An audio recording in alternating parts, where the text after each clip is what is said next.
Hello. I'm just gonna make some tea. I'll be around in like 10 minutes. I'm also figuring out how to, I just closed the chat and I need to figure out how to reopen it so I can read things. But I will be back shortly.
How loud is the music, by the way? I assume it's pretty soft, but let me know if it's too loud.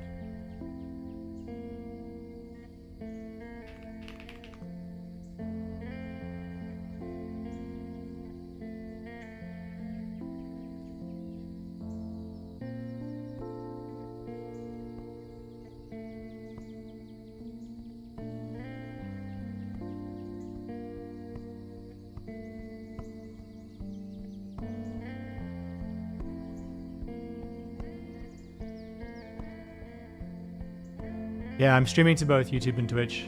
I have, however, just nuked my chat in my OBS, so I need to figure out how to see both.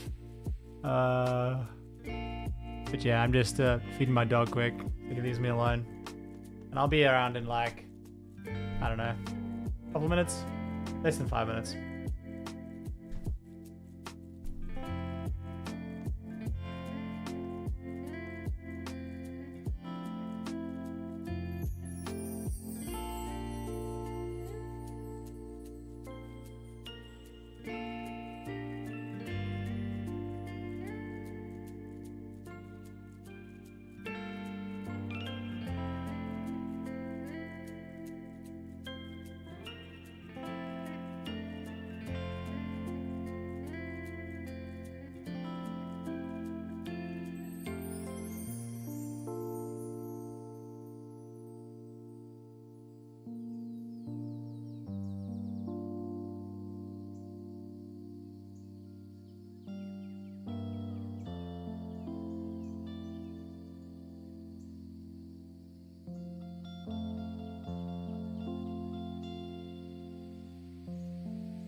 Alright. Our boy, it starts imminently. Sorry, my dog was in dire need of food. He was staring through my soul.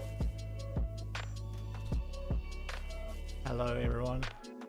I am about to start, but I need to figure out how to get my chat back in my obs.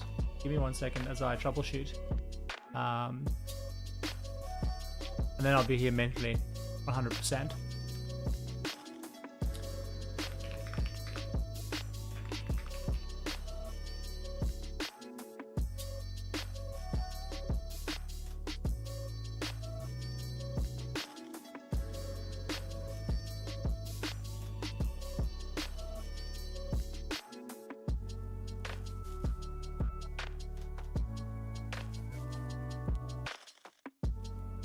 I think I found the solution.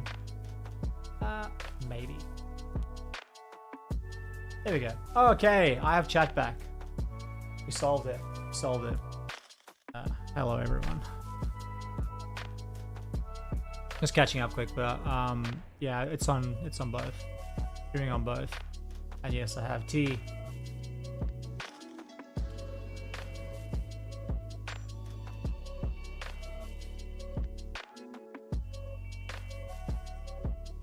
Jason, if you're trying to make red, you trying to make red aggro or just red mono red in general?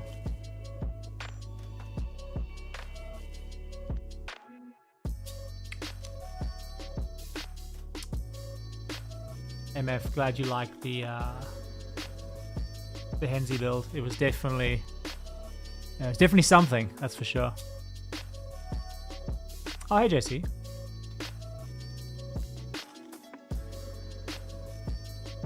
Did an alert go to the Discord? I assume so, right?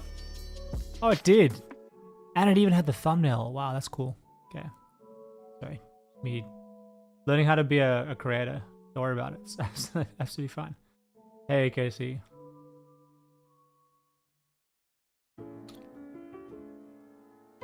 Let me get off the starting soon screen. That would be helpful.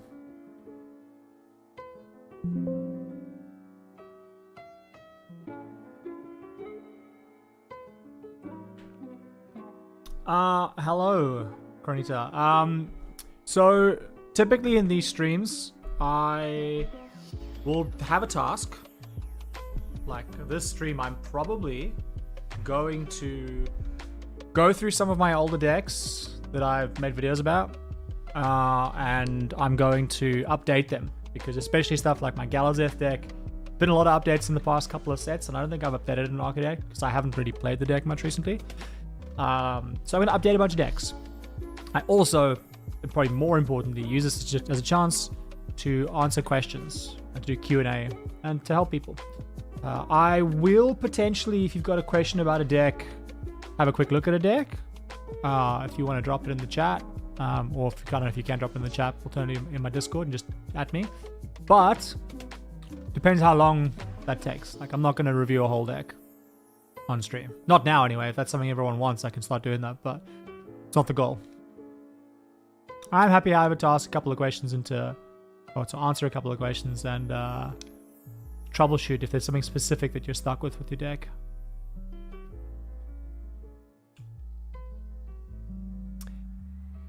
I'm guessing your name's Nobody4948. Depends what bracket you're playing in.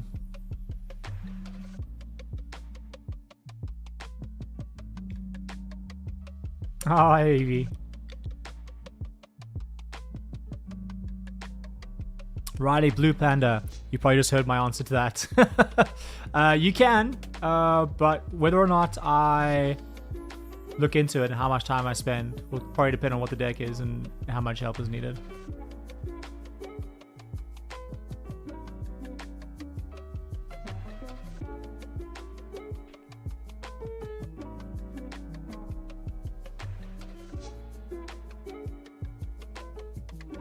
My Discord is in the description of my channel, should be. If not, I am sure I can help you. One moment, please. I should probably have a command set up for that, but I forget in between streams. Bracket 3, how do you know if your deck's good enough for bracket 3? Well, I think that the commander brackets give a lot of direction with this stuff, but you have to be able to, like, it depends what kind of deck you're playing. If you're playing an aggressive deck, you have to be able to try and win by around turn 7, turn 8. And if you are playing a slower deck, a control deck, you need to be able to start controlling the game and stop other people from winning by about turn 7 or 8. If you beyond that, good is subjective. Depends what you're trying to do. But yeah, I typically think about it in terms of winning and when you're going to win. I've got so much stuff on my channel about how to build a good deck depending on what one wants. But it does depend a little bit on what you're trying to achieve with your deck. I would say for bracket 3, what really matters in bracket 3 is the ability, even if you're playing If you're playing an all-out aggressive deck, then it doesn't really matter, but then you just need protection for your game plan to make sure that you can push your game plan through. If you're playing a more slower or interactive or mid-range deck, interaction matters a whole lot. And the speed that you go from not being a problem to being a problem needs to be much, much, much quicker than bracket 2. Whether that's through combos, a mixture of powerful effects, etc. Yeah, Choco's a really good bird commander.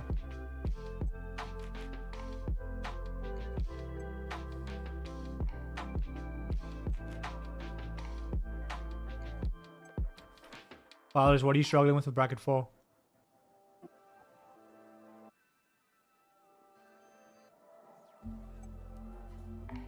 Well, how does it rot your mind?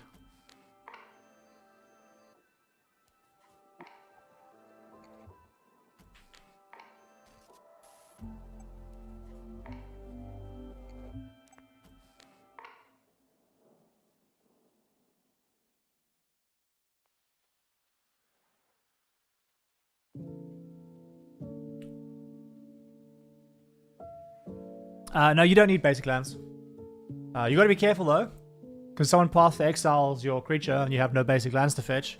You're kind of screwed. You don't want that, but you don't need basic lands in a deck if you don't want to. Like I run in my Zul'Dog deck, my bracket 4 Zul'Dog deck, I run 1 basic, just 1 wastes, particularly in case something gets Path to Exiled. But yeah, I won't run literally 1. And many decks that are 4 or 5 color, I run basically no basics. My dragon deck that I run in bracket 3 has no basics, or like 1 basic, I think. Nah, I'm pretty sure it has no basics, to be honest. Yeah, well, Blood Moon would go hard. Like, I mean, it's one of those things, right? Like, it's the same as playing an artifact-heavy deck and someone plays a Vandal Blast. Like, well, you pack it up and you play the next game. Like, if someone is playing... Because Blood Moon's bracket 4, right? It's mass land denial, so you can only play Blood Moon in bracket 4. If the game's going to be 5 turns in bracket 4, 5, 6 turns. So if you get Blood Moon on turn 2 or 3, that's fine. You just go again. Like...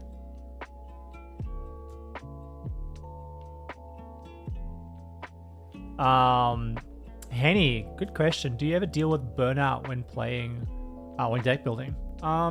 Yeah, all the time. I think that kind of a cop-out answer, but I also think it's the truth. Like, variety is the spice of life. And if you find yourself burnt out of deck building, do something else. Or deck build for a different format. Like, I've been playing a lot of Pauper, 60-card Pauper recently, because I wanted to get back into competitive formats. And Pauper's really, really cheap to get into. And really fun. Like, incredibly fun. Way more fun than I anticipated. Well, I made a video about it. But, I definitely felt a little bit burnt out of Commander at a point, and I looked into Pauper, and that's reinvigorated my love for Commander, although I definitely skew now towards higher power levels. Purely because I think of my crippling ADHD and my ability to pay attention when things are slow, and in bracket 2 especially things get really slow. But it's true in, even if, and when people think about building a Commander deck, they often want to have their Commander deck do a whole bunch of different types of things so they don't get bored with it. And whilst I can understand that, especially if one is, maybe only has 1 deck or can only afford 1 deck, I'll virtually say proxying is good in that situation, but it's better to have many decks that give different experiences than 1 deck that does multiple things, because by diversifying too much in a deck, you make your deck worse and weaker and less fun. Doing the thing is fun, and if your deck does multiple things badly, it's tough. Like even the combo deck I just built, that I had the video about last night, or today. If you don't draw the right different combination of pieces, you just do nothing. Fortunately, this particular deck, the pieces work pretty well together, but yeah, you can deal with. You get burnt out. Just do something else. Go and touch some grass in a worst case.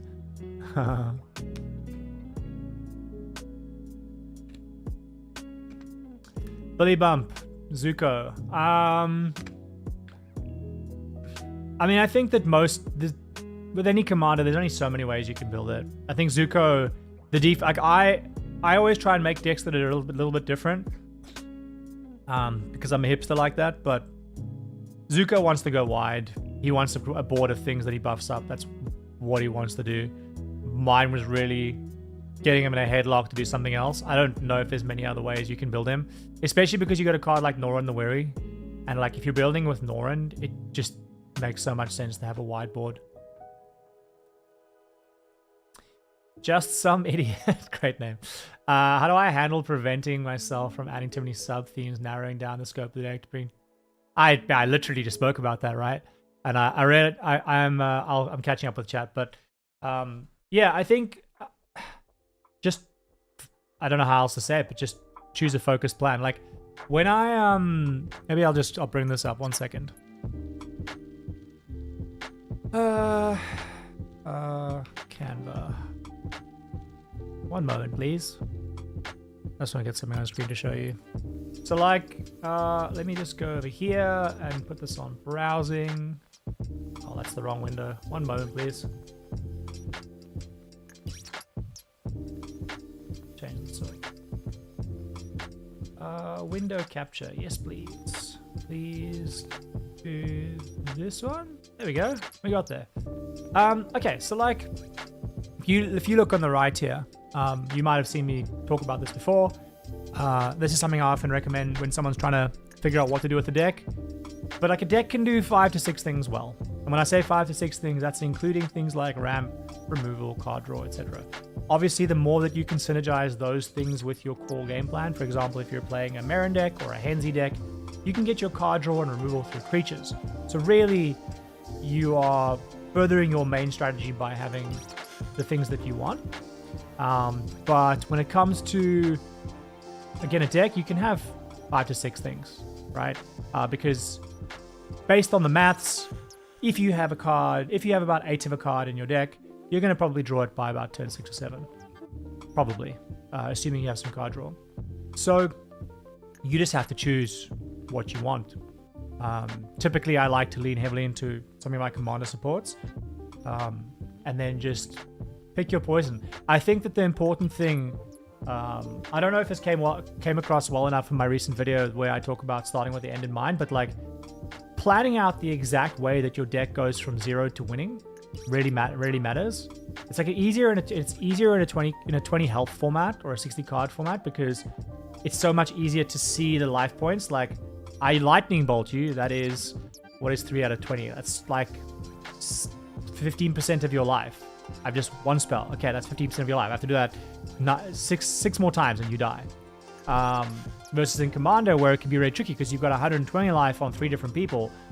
So how do you do that well? Well, you have to think about, piece that together, and then I think that'll give you your focus, which will also give you how to not be focused. Bit of a long answer, but hopefully that helps.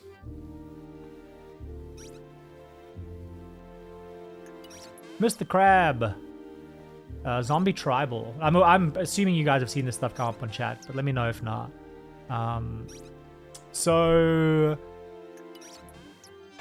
Zombie Tribal. Nah, not really. I think, again, I say this stuff constantly, so humor me, but like I did a video a while back about typal decks or tribal decks. It was sponsored by Wizards, so I used the word typal.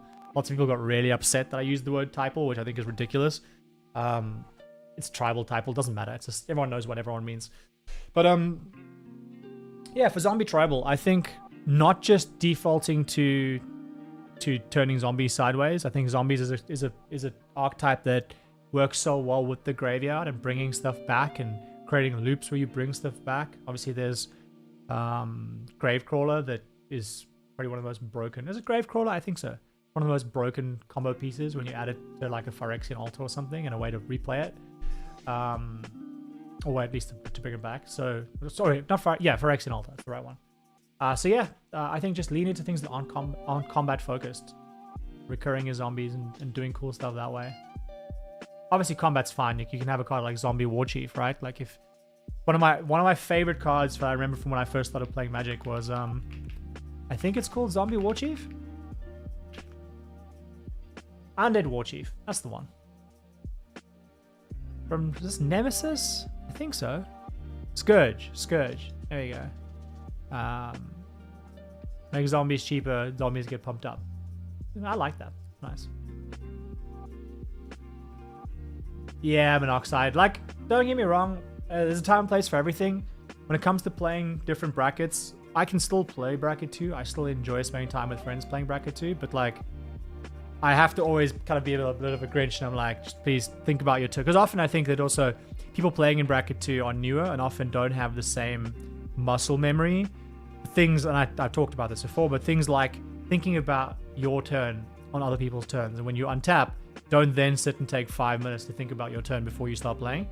That tends to happen a lot less the higher you go up in brackets. And I think I've gotten to a point recently where I struggle with impatience. So like, yeah, I still play bracket 2, but definitely a lot less. Did I get good feedback from the Henzi community? Were we talking about this in Discord? Is this the person I was talking about this with in Discord? Time Master? Obviously the YouTube names and the Twitch names versus the Discord names are different. But I haven't looked whether or not the Henzi community had any feedback on my deck. I would assume that they would be like, why is this person doing this? This isn't what Henzi wants. Henzi wants these big creatures. It makes no sense, which is fine. I don't really care. My goal wasn't to build a normal Henzi deck. No, I have no idea. I haven't looked.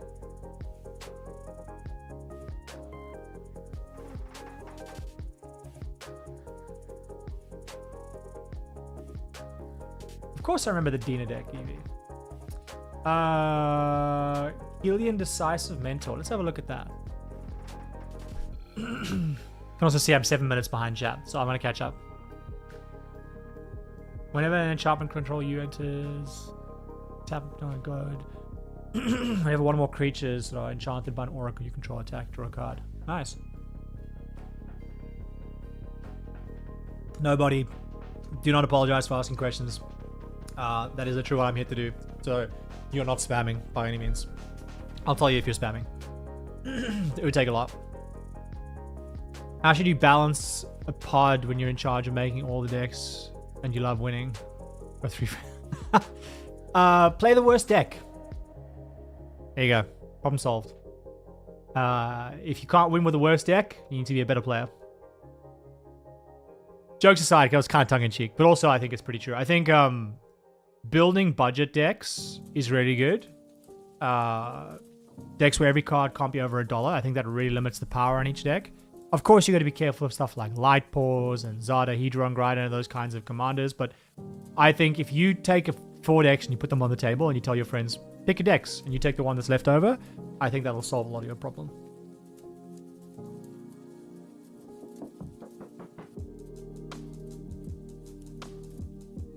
Casey, I'm glad you're still enjoying Lise. I'm going to take a look at Lise probably at some point in this video. I really want to update some of these decks. I'm sure there must be a card or two that's come out in the last couple of sets that works in Lise. So that's still one of my favorite decks that I built. Like, just the idea that I had to do that, because I hadn't seen anybody else do it. I really love when I have a unique idea like that, and just she's obviously insane with the way that deck plays.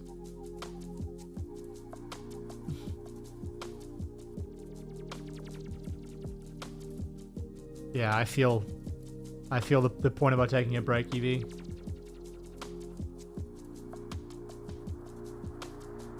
Yeah, no stress. Just some idiot. All good, I figured.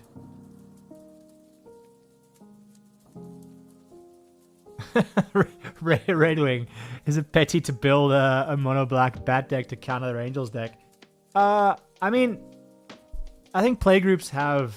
I made a video a long time ago that no one watches about playgroup dynamics. I should remake it. I should remake a video on that topic now that my videos are a bit less bad. But I think it's always tricky because if your friend is constantly beating you because their deck is more powerful, you should build a deck that can play in the same space. But like, let's say they have a deck that, you know, is mono white, and you create a deck that's full of protection from black. Sorry, you have a black deck that's full of protection from white and destroy all white creatures. Like, I mean, that's a bit cringe. I probably wouldn't go that far, but you should probably think about how your deck can deal with the Angels deck, and either change decks or fit in solutions accordingly, because yeah, otherwise you are going to struggle. Yeah, I mean,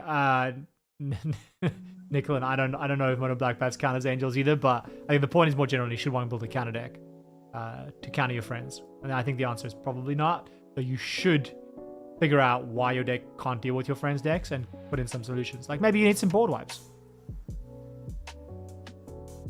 I absolutely love MF. I absolutely love weapons manufacturing. Great card. Just gonna bring it up on screen quickly. Wherepawns?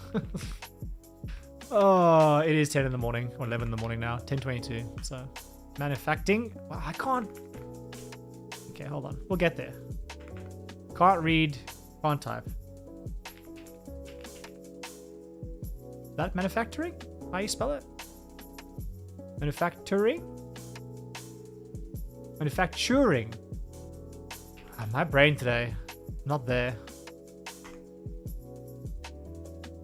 Yeah, I really like weapons manufacturing.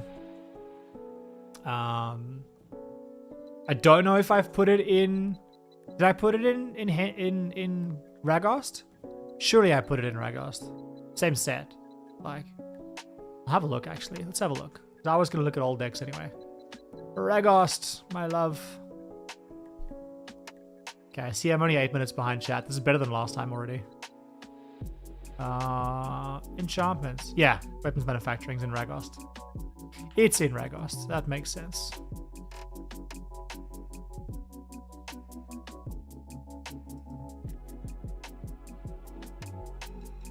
SK97, how do you go about trying to get help with the deck? Well, it depends what kind of help you want.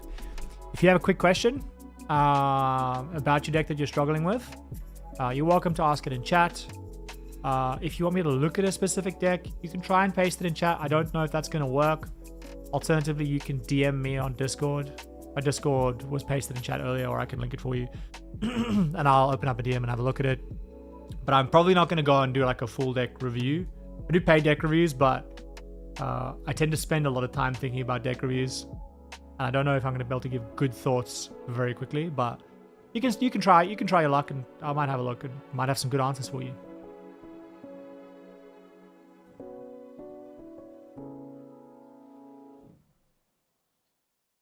People in my Discord like helping with decks as well, by the way. So, SK, you can always drop it in the Discord. I mean, I'm there as well. If you drop it in the Discord, I'll have a look. Make zombies go upside down. Yeah, zombies are good when you make them fly as well. Nickel, how many people build multicolored decks with like 30-ish basics and 20-ish forest and giant pile of basic land ramp? Probably too many.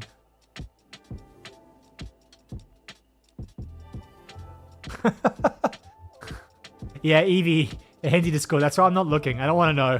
People get too excited about the... If people are that focused on a commander, yeah, it's extreme. Sam Hutchinson, hello. Any advice for building a Lathril deck? You just picked up a nice foil and you want to make the deck. I mean, I think that someone asked me a while back to help with a Lathril deck. And I think my feedback to them was that I think Lathril is already pretty solved. Like...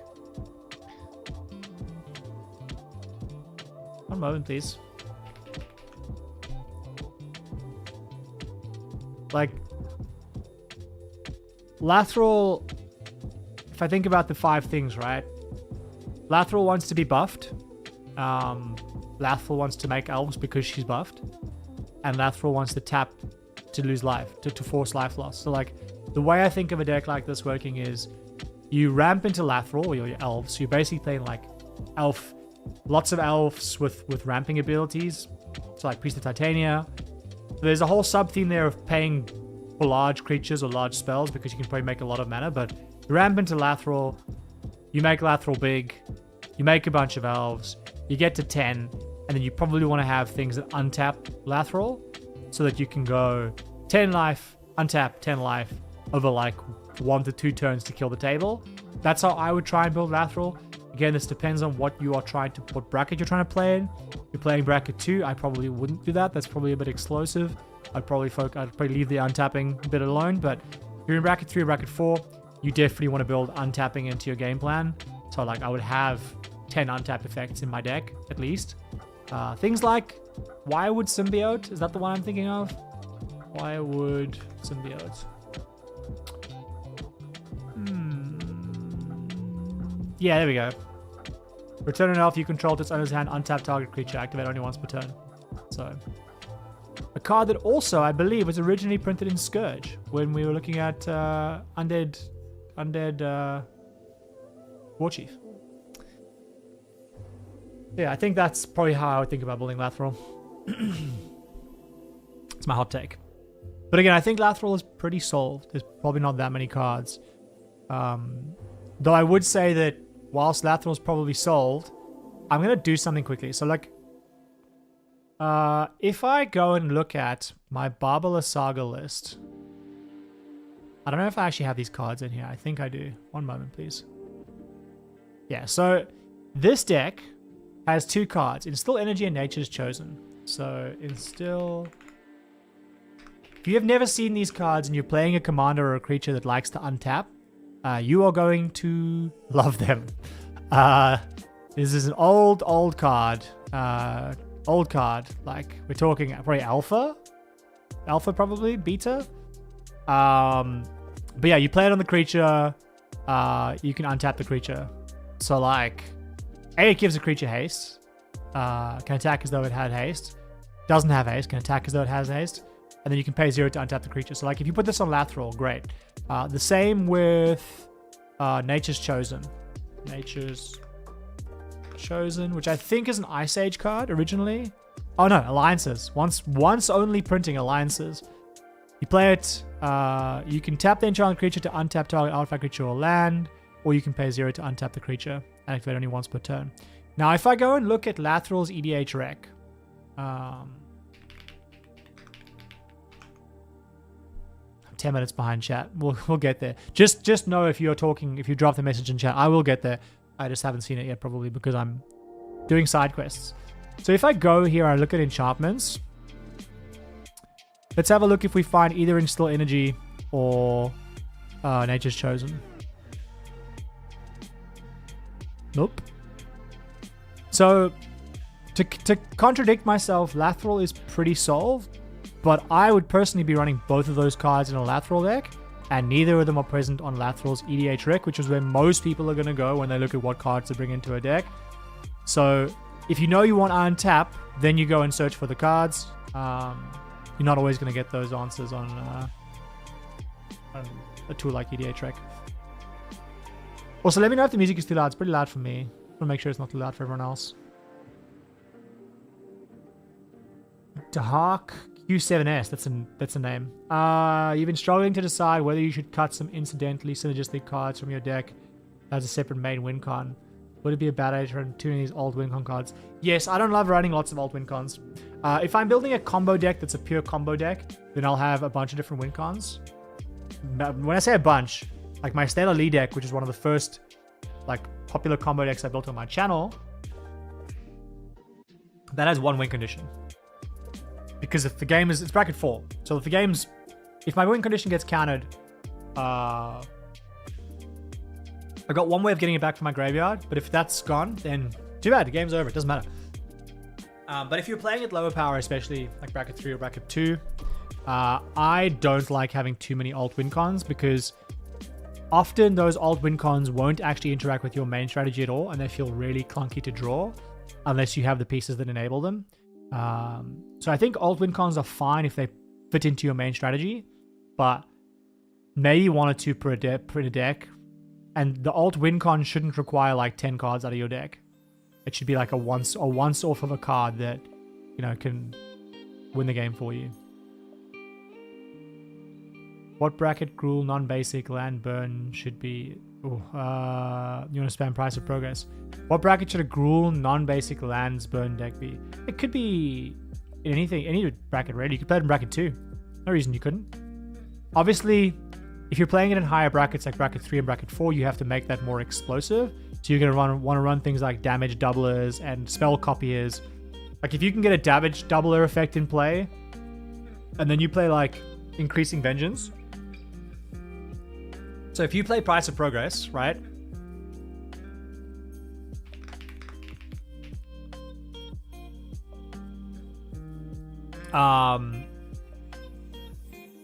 If you do Price of Progress and you have Increasing Vengeance for the flashback, so you copy it like how many? Twice. So you have 3 copies, and you have a spell copier in play or a damage amplifier. Then like yeah, you can do a lot. If you're doing this at higher powers, but you don't. If you're doing it at bracket 2, I wouldn't play stuff like this. Or at least I would play stuff that's only can really win the game by about turn 10. Mr. Crab, you can't run Gravecrawler without bumping it up to bracket 4, unfortunately. Currently it's a mix of Token Gen, Aristocrat, and Combo if it gets to the late game. I like, yeah. Yeah, I think I'm agreeing with myself, but yeah, I think just find some ways to do some stuff that's not turning the zombie sideways.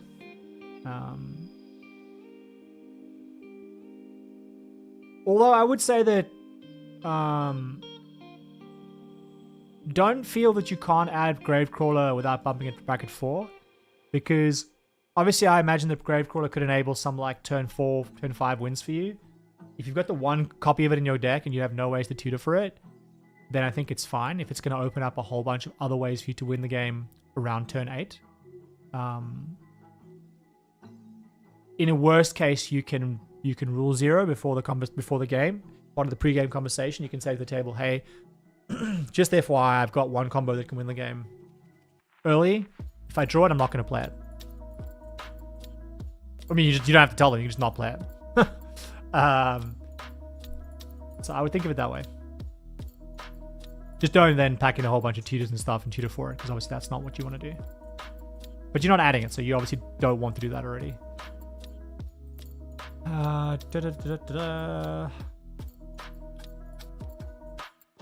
Oh, thanks, Justin Media. I appreciate the kind words. I'm glad I can help. That's why I started making videos, was to help people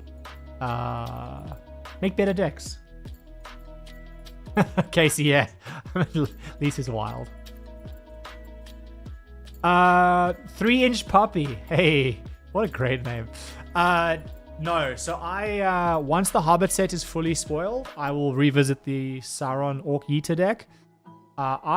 Someone told me, and I hope they were lying, that there are no Ring Tempt cards in The Hobbit, which would make me incredibly sad, because I've been waiting for The Hobbit for a year and a half so that I could, I knew there was going to be another set, and I've been waiting for ages to add new Ring Tempt cards because they're so limited. I don't know if they are. So either way, I will do an update of that deck when The Hobbit is fully spoiled. So probably in like the next stream or the one after that. Depending. Oh, actually, no, it's in August, right? Yeah, it's a ways away. In a month or 2. What is my favorite recommended website to build decks on? Moxfield and Architect are both great. I use both. I started using Architect predominantly because I wanted a place to put decks that weren't like my bin of where I just have random ideas. So I use Architect predominantly for my YouTube channel, but I also use Moxfield.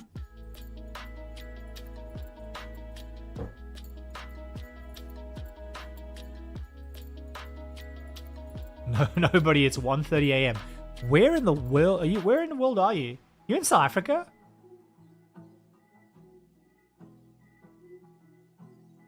What is it? South African current time?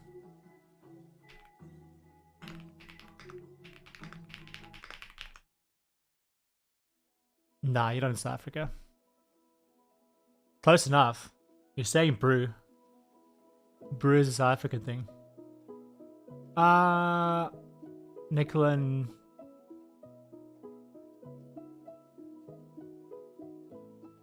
Weapons manufacturing is definitely a card that can fit into so many decks.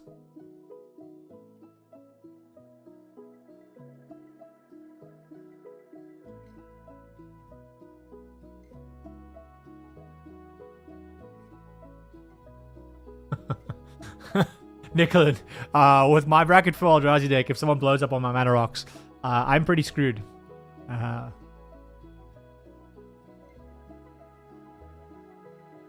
Hey, Lockmenos. You wanted to build a dead man switch deck with weapons manufacturing and Kyrie, Swirling Sky. They can't be the commander. Oh, yeah.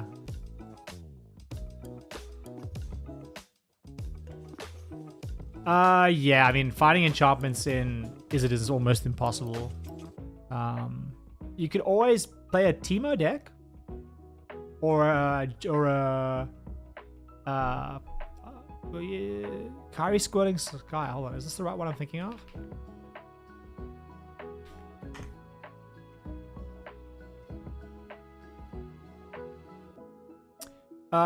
You could play Jeskai. What Jeskai commanders are there?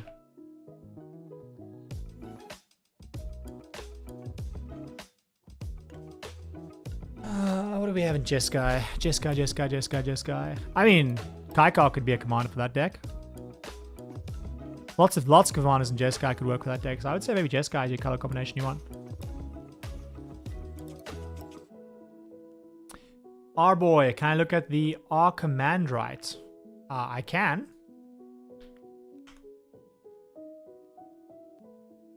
I've never seen this card before. Was it Brothers War? Was that the original printing? Yeah, okay, cool.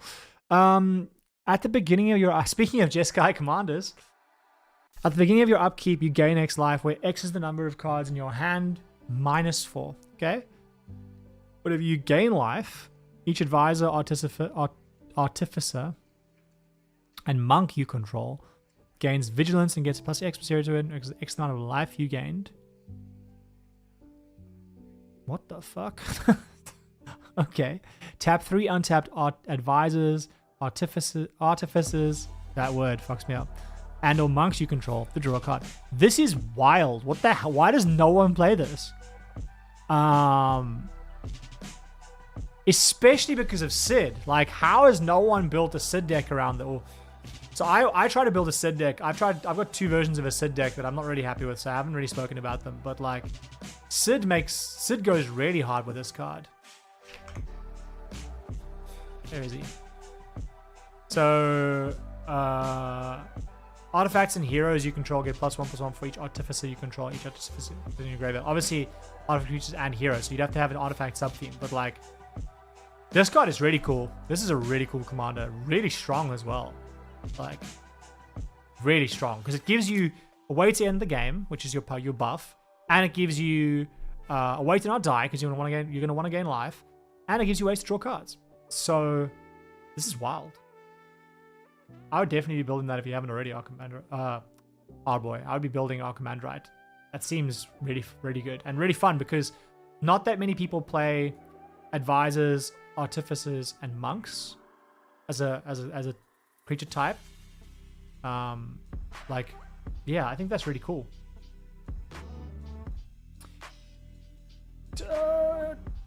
Taxemic place, is that it? I don't know. We're gonna go with Taxemic place.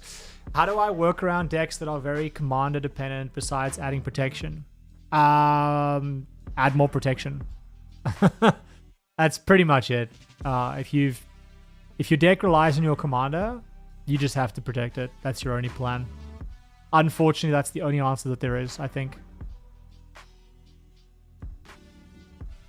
So either you lessen your reliance on your commander, or you just double down on the commander. It's a bit like playing my Leafs deck or my John Benton deck. Like, relies on the commander. If the commander's not there, my game plan doesn't work, and that's fine.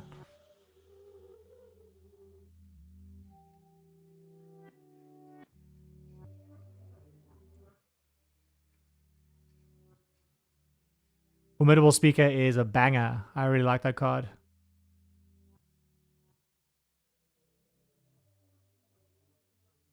Yeah, I think, Evie, to come back to your point about EDHREC, I think the tricky thing was that people don't understand why EDHREC exists. EDHREC was made... I heard the creator talking about this with the video they did with Joey, who's obviously part of the EDHREC team as well. But EDHREC was made to give people the most common things everyone plays, so that they have a base to then go and find the interesting things in their deck, and to do interesting things with their deck. It's not intended to be the place that everyone goes to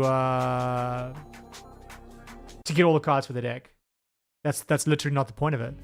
But I think people have just taken it as a tool where that's what they go and do there, and it's like a source of truth for everything, rather than just the stuff you probably want to have in your deck as a base level. And obviously you shouldn't fill your deck with all the cards that are on EDHREC, because it's the amalgamation of brackets 1 to 5.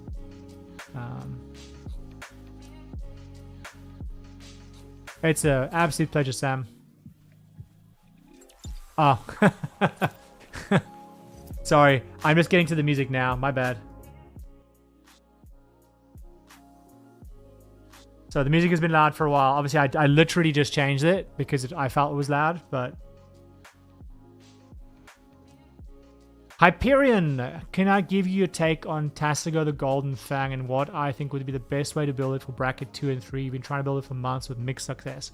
Okay, this is not going to help me catch up with chat, but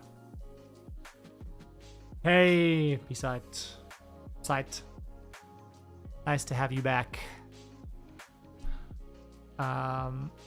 Tasigo the Golden Fang wants to delve. Okay. You mill 2 cards, then you return a non-land card of an opponent's choice from your graveyard to your hand. So the problem I have with Tasigo the Golden Fang is that it is inherently weak. So you can play it for 1 mana because you can delve, but then you can pay 4 mana to mill 2 cards and return a non-land card, if one exists in those 2 cards, of your opponent's choice from your graveyard to your hand. Like, that's 4 mana draw card, basically. And 4 mana draw card is quite weak. So I think the reason you're having trouble building this this commander is because the commander sucks. And someone's going to come out of the woodwork and be like, actually, he enables 15 infinite combos and he's a bracket 4 commander. That's possible. But I think if I was looking at this commander... So I've talked a bit about linear versus multiplicative before. And this is an example of the linear commander, where like the effect can't scale with anything else that you add to this. You're paying 4 mana to mill 2 cards. That's not going to do much. You're going to get 1 card back. There's easier ways to return cards. The only way I think it could work is if you somehow had ways to remove like if you're playing a combo deck where you got stuff into the graveyard, you got rid of it, and your opponent could only return 1 thing, so it was like a tutor. But you're playing black. You're playing Sultai. There's a million ways to tutor things in Sultai. But like, yeah, I just think it's weak. That is my unfortunate suggestion. Thrill House, you are building a lightning army of 1 deck. How do you encourage your opponents to attack each other without more goad? Not really. I think you have to just goad them. There are cards like Kratos. I literally just helped someone build a Kratos deck. So Kratos gives all creatures haste, and then at the end of each player's end step, Kratos deals damage to that player equals the number of creatures that player controls that have not attacked. You could look for abilities like that. Mjolnir? No, Ian Mjolnir. Fake fan I am. Mjolnir does the same thing. So you can tap it down a creature and then ping people for how many creatures they have that are tapped. I suppose that would encourage them not to attack though. Yeah, I think it's tough. I think you just have to goad people. Approach of the Second Sun, one of the most hated win conditions. I think it's absolutely fine. Lots of people hate it because it's like the game's just over. People feel like it's an unsatisfying win condition, but I think it's fine. Is there an easy way to get special counters in white, blue, and black? No idea whether or not there's an easy way to get special counters like shield counters and stuff. There almost certainly are. So if you mean how can you look for them, I don't know. Probably counters. There might be a tag for it on Scryfall. Maybe if someone knows if there is a tag for non 1/1 counters, or at least if you just have a counters tag in those colors, you should be able to find cards. But I don't think there's going to be a quick way.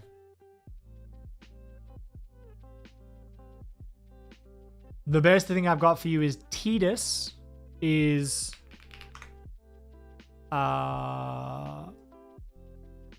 Tidus is obviously Bant, but two of those colors, white and blue, which probably are the major colors that will have counters put on things in the Esper color pairing that you're talking about. Tidus will probably, if you go on EDHREC or you do look for Tidus decks, a lot of the cards you're probably looking for will be in Tidus decks. So I would go and look at that. I'm gonna touch on this because it's in the new video I just made, but an example of like when you're trying to find something, often thinking about the end point of a place you can find those things. So like I know that Tidus deals with counters, so there's people are going to be having shield counters and weird counters in this deck. Therefore, it's the way to find the counters in the possible Esper deck because two of the same colors. It's a good way to think about how if you're trying to find something and you're struggling, doing that. Hello, Faceless Name Man. Yeah, I'm answering questions about deck building and at some point possibly looking at my decks, but at this point we're just answering questions and yapping.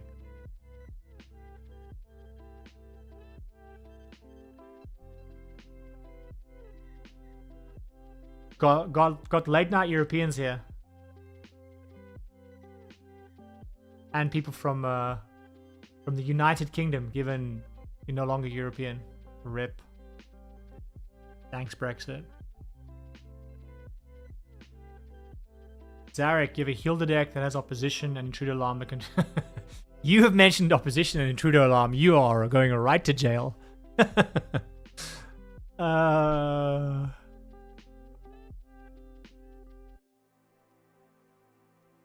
I was working on I still have a tempo deck in green, and I had an intruder alarm in there, and I just took it out because I was like, this card's just not ending the game, it's just causing problems. Like that kind of card you have to just combo out with, or it's just a horrible card to have exist.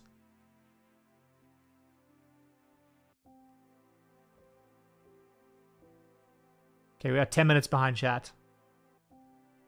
Can someone give you some advice on a control style deck with Share of the Numbing Depths? Share? Have a look at that. You want to control the field by tapping and stunning your opponent's creatures that proliferate in the counters. When enters the battlefield, tap target creature and put a stun counter on it. Whenever you tap one or more untapped creatures your opponent's control, draw a card. That's cool. I mean, I would go look at, is it Hilda? Whenever you tap an untapped creature and opponent controls, you may pay 1. When you do... I mean, I would honestly say that Hilda is probably a better commander for you. This is the commander I think about when it comes to tapping. So if you're playing Share, also run Hilda. But go and look at Hilda decks and see what people are doing in that. Because Hilda's a pretty solid commander. Like, all the tapping stuff is going to be on EDHREC for her. The majority of it anyway. It's a good place to start.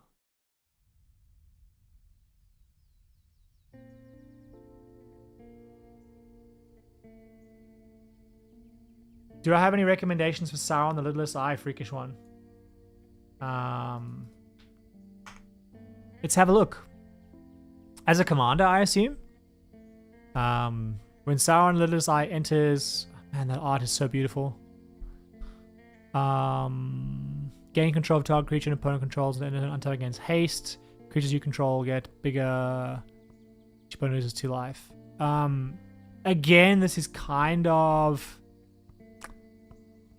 It's like it's a linear, you know, a linear effect. It's a 5 mana commander that steals a creature when it enters for a turn.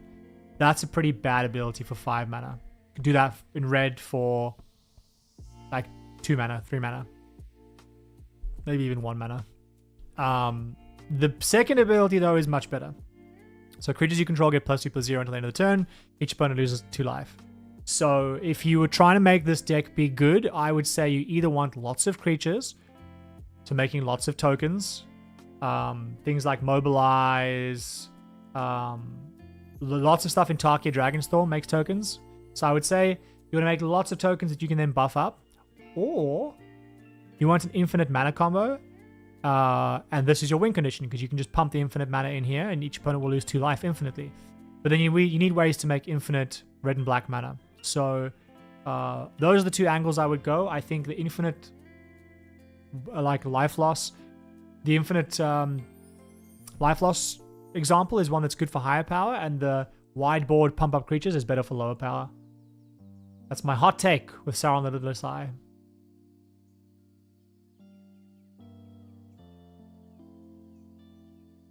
Mr. Crab, you have a shoot fit recursion deck.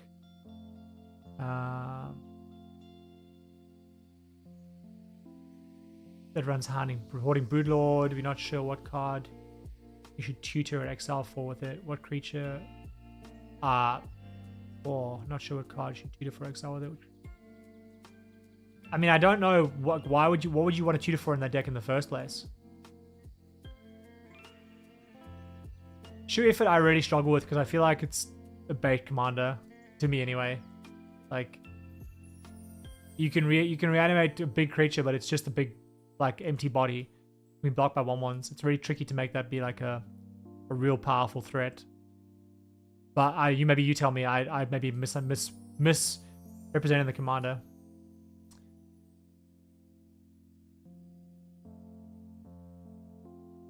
Lockminos, I'm glad I could help. Jeskai, I think is going to solve the answers, be the answer to your problems. Elsha's really cool. I like it.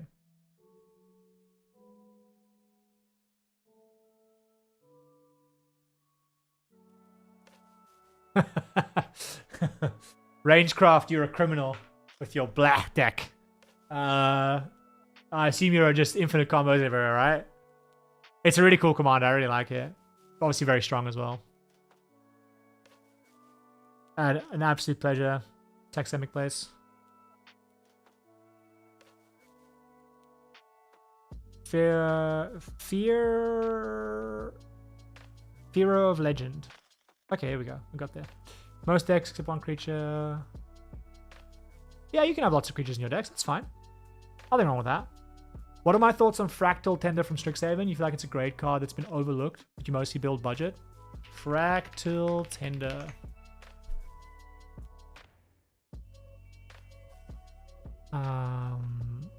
Ward 2, not bad.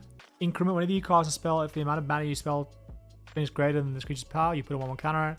At the beginning of each end step, if you put a counter on this creature this turn, create a green and blue Fractal token with 3 1/1 counters on it. I think it's fine. Non-dust pile. My caveat would be that it's linear and like the increment is basically irrelevant because it's never going to become a big enough combat threat that it's going to matter. And you can create a fractal with 3 1/1 counters every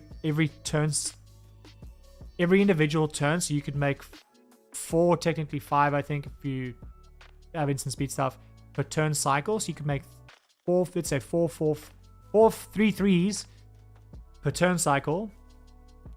But you have to reliably have a way of then playing a spell that has bigger mana value than this. So maybe you're cascading, but that won't really work. I think it's tricky because I feel like it's quite linear and it's not multiplicative. I think it's fine, but I don't think it's like a secretly broken card. I think one can definitely build a deck around it, and the deck could definitely be quite fun, especially if you have ways of pumping up a board of fractals that you've made. But the tricky thing is that like I wouldn't rely on the increment. I would rely on other ways to put counters on her. And those counters would have to be, you have to be able to have a counter engine that can put on counters at instant speed, because really you would need to, I would think to win the game, you're going to need to make about 10 of these that you buff up. So that's 10 instances of 1/1 counters on her.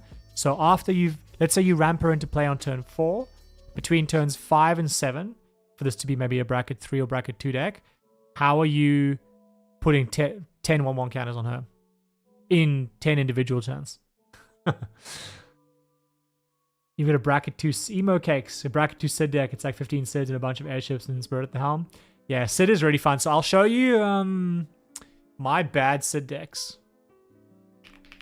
And this is going to put me even more behind chat, but it is what it is.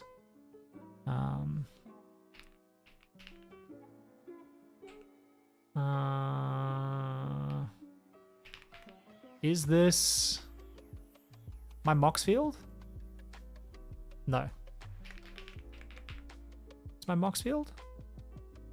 No. Yeah, we got there.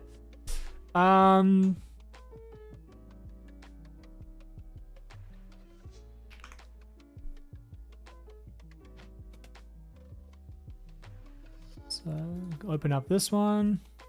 Bear in mind these are 2 decks that I did not finish, did not play. So I've got a Sid deck that is very focused on artificers and artifact creatures, with trying to play Thopters and make tokens. So I've got all kinds of stuff in here that rushes out artifact creatures and Thopters, and then a whole bunch of artificers, and then a bunch of stuff that I think mills me as well. And then I have a deck that is the opposite. So it's like big artifact creatures and cheating stuff into play, and milling.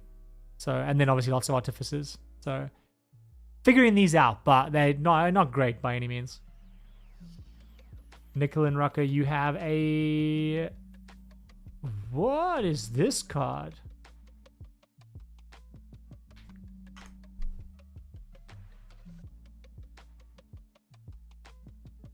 Is this an... Okay, this is an online card. Okay, I see. I say, why have I never seen this card before? When it enters, you conjure a card from your planet spellbook onto the battlefield. I can't take Brawl seriously. Just because it's like... It's words that I've never seen before in a Magic card. I'm like, what is going on here? But it's cool. I like it.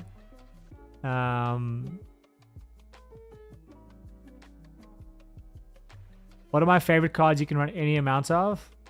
Shadowborn Apostle is very cool. The Rabbit's not bad. Heir Apparent's pretty cool as well. You're building a bird-based deck with Area Kennerad, Sky Captain, she's powerful with glitters. Yeah, it's cool. Anna, okay.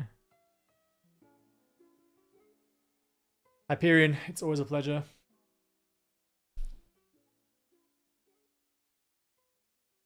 This Arima's cool. I like this Arima. Tasiga used to be your favorite CDH deck. Is this a Tyler Washburn? Is this a different Tasiga or the same Tasiga?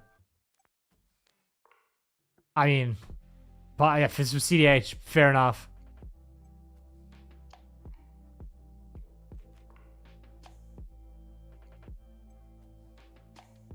Jonas, you're building a discard deck with the Raven Man.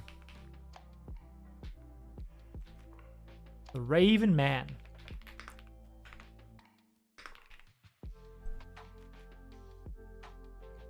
At the beginning of each end step, if a player discarded a card this turn, create a 1/1 black. This creature can't block each opponent's cards. Is there a reason you're playing the Raven Man?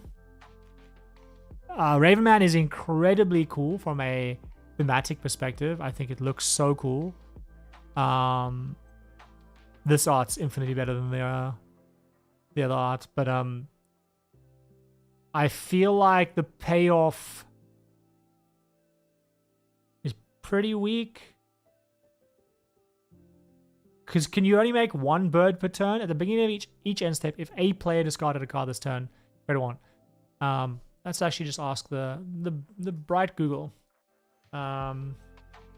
Does the Raven Man make 1 or multiple birds each turn if multiple players discarded?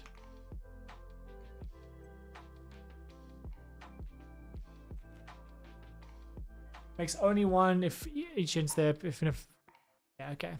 So I would say that the Raven Man is pretty weak. Like, I think it's difficult, even in bracket 2. Like, you're gonna make at best, your discard is mostly a sorcery speed ability, so you're probably gonna make 1 bird per turn cycle. That's just obviously you can activate this to make everyone discard cards, but I feel like there's much more efficient ways. I would personally look into a different discard commander, but if you really like him, then yeah, I think either making lots of mana so you can get people's hands empty. At the very least, you can use the birds you make to fuel spells like Village Rites to draw lots of cards as your card draw package. But yeah, I think the Raven Man is tough. Hyperion, question about any recommendation for a Sultai? Oh, let me go EDHREC up here. It's here in Sydney. No thanks. Sultai. That's the weirdest autocomplete in the history of the world. Yeah, Sultai commander that uses graveyard and ramps a lot. T-Vol? T-Vol could be a good Sultai control commander. I think that Muldrotha can be an interesting one if you play lots of control cards that are permanents.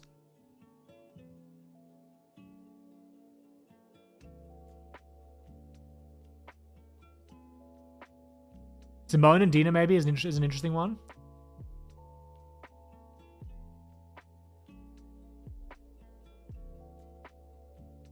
Yeah, it's interesting. Sultai is a color pairing, a color combination that doesn't really lean into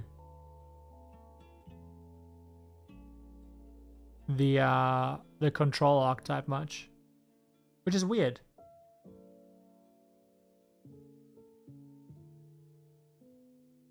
Emo Cakes, if you were looking for counters on Scryfall, you would search... I appreciate that, thank you. I was hoping someone would jump in.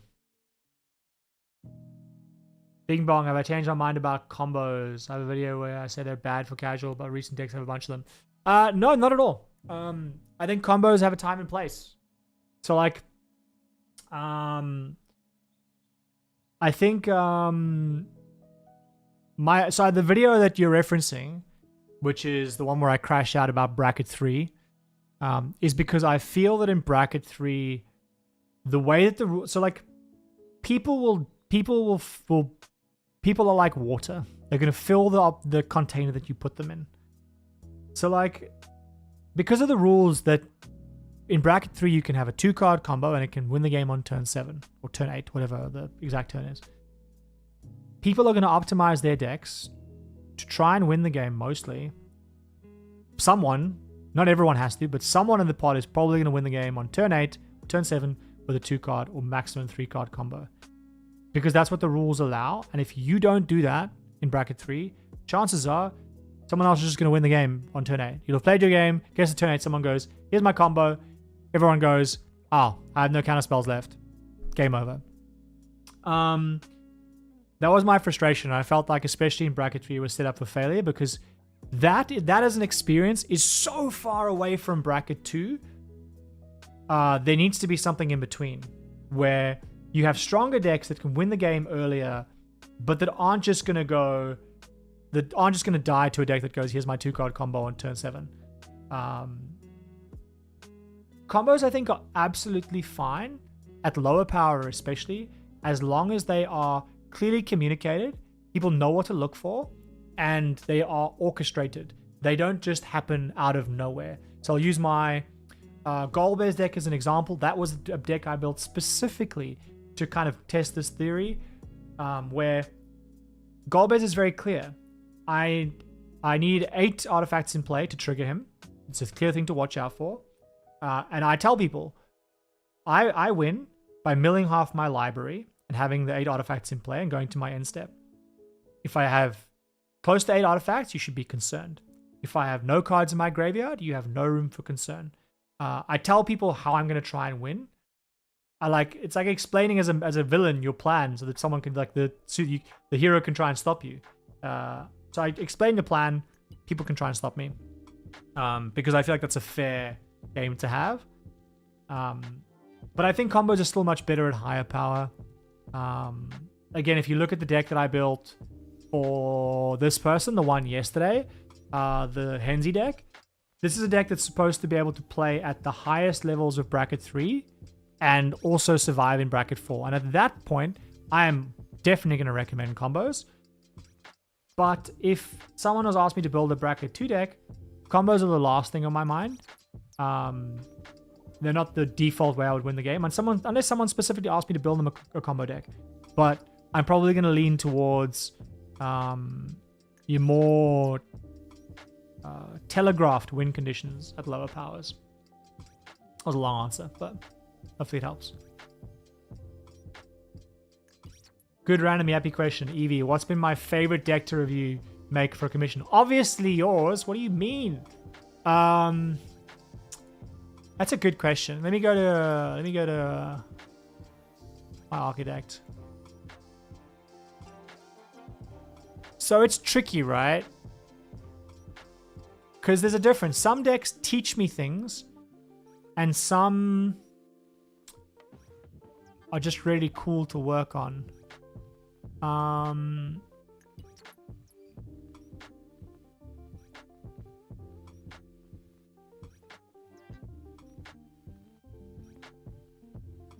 This is the sound my brain does when I'm thinking.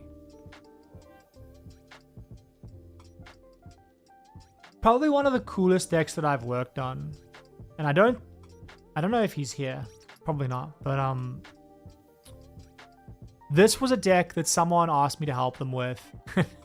Bing bong. He'd be like, oh no, another combo deck. Someone asked me to help them build a Tom Bombadil deck. This is like, you know, the blinged out deck.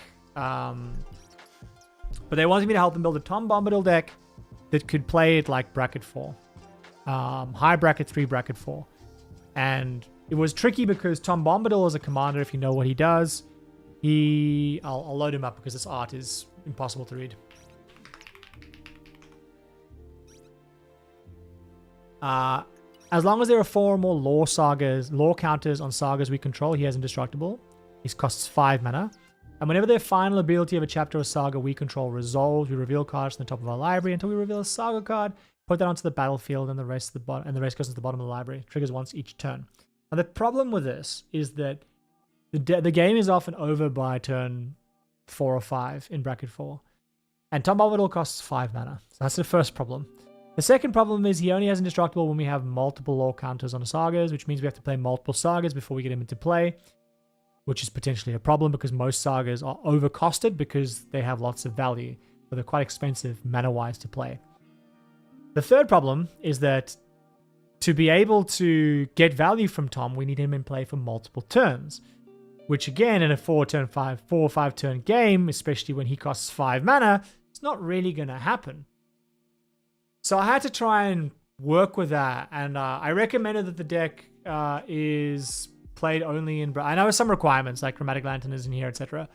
But there were some requirements that I had to live by, but I kind of said, well, look, I think this is a good high-power bracket 3 deck that could probably survive in bracket 4, but really it's built for high-power bracket 3.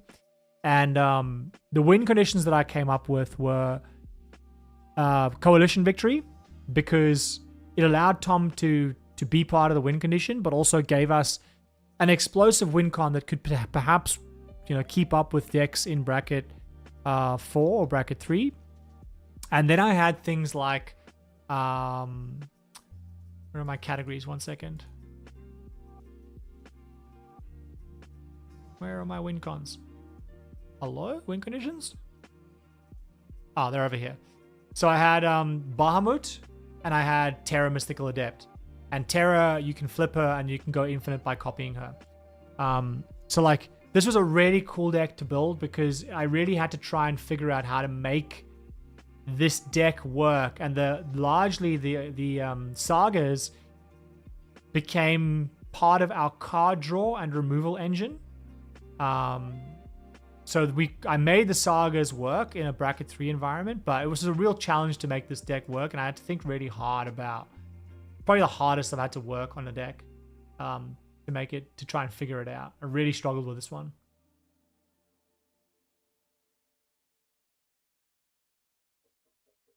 And I'm now 20 minutes behind chat. So if you're typing in chat, I'll get to you, I promise. But I'm sorry I'm not answering these fast. There seems to be a trend here. If anyone's got any suggestions on how I can answer questions and keep up with chat in a more regulated fashion, that would be great, because I don't stream much, so I'm still learning this. And obviously a lot of these questions I take 5-10 minutes to answer. Belisarius Call. What is that?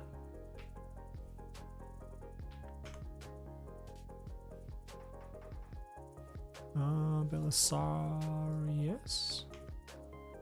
The Belisaris?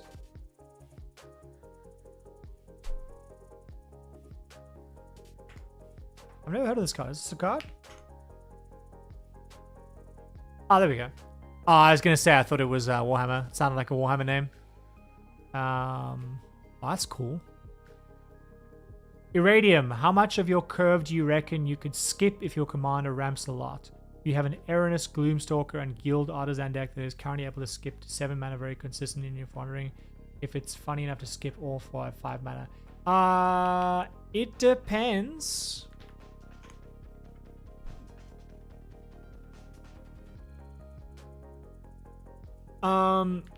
So looking at these cards. Yeah, you don't need to have 4 or 5 cost cards in your mana curve at all. If your game plan is ramp turn 1, or turn 2 play your commander, turn 3 play Guild Artisan, and then you're immediately trying to cast a 6-7 mana spell, you don't need 4 or 5 mana spells at all. You probably want a collection of cheap ones, things like Tamiyo Safekeeping to protect your commander, but in terms of your mana curve, yeah, it's fine. I've just read the words Vinceful Moments and Vengeful Atona, and I have become the Nemesis, the Arc Nemesis.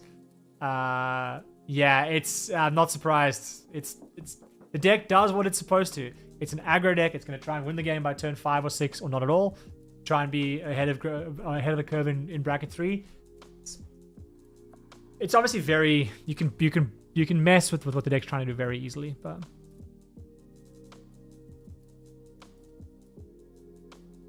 Excavia, you're looking to build your first deck with Witherbloom the Enhancer. You're just wondering, is it worth full sending on X spells? Would it be worth having a backup go wide plan?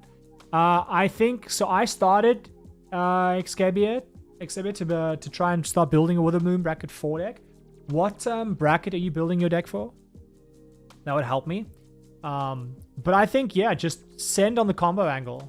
Like, Witherbloom is a combo commander. No matter what you do, he's going to be a problem. No matter what bracket you play him in, he's going to be seen as the problem. They are going to be seen as the problem. So I think just commit to the powerful game plan. I don't think you need to go wide. If you do go wide, like, because you want to make lots of creatures anyway, your go wide plan could be like an overrun spell or a Crater Hoof Behemoth. Probably not Crater Hoof. You probably want a spell that does it. If I load up my list that I started making, and I haven't finished this, so I'm not gonna like I'm not gonna go into too much detail, but you've got big instants and sorceries like Preposterous Proportions that can give all your creatures +10/+10 in vigilance. That's the kind of thing that I would say, yes, go wide, because you're already gonna want the creature tokens. But beyond a couple of spells like that, probably not.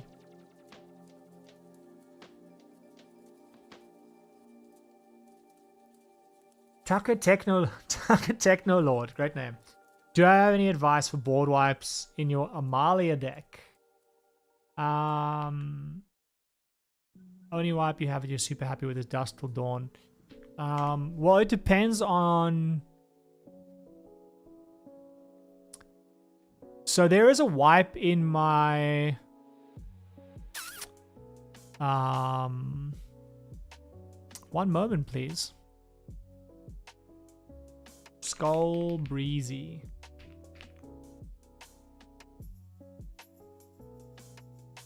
There is a wipe in here that I think would probably work. Is the wipe in here? Did I take it out? Maybe I took it out. Well, let's go to his EDHREC. 1 second. I imagine it's in here.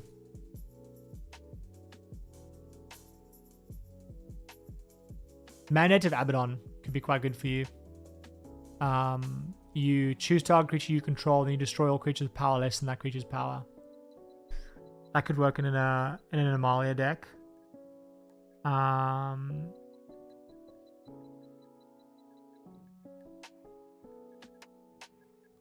Raise the past.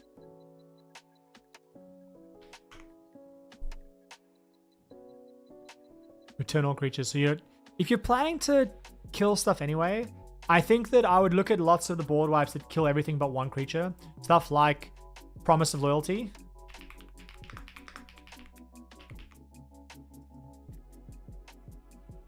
This kind of stuff, I think is really good. There's a whole bunch of these cards. So if I look at my dinosaurs deck, is my dinosaurs deck on here? One moment, please.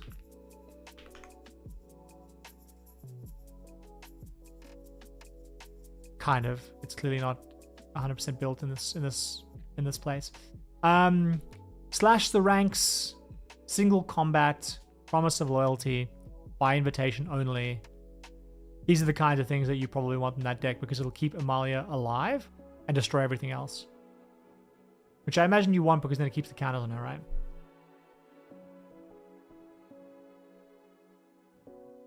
What a good ways to win with a budget Zask deck. Well, first I would have to know what Zask does. Zask Skittering Swarmlord. You may play lands and cast insect spells from your graveyard. Whenever another insect you control dies, put it on the bottom of the owner's library, then mill 2 cards.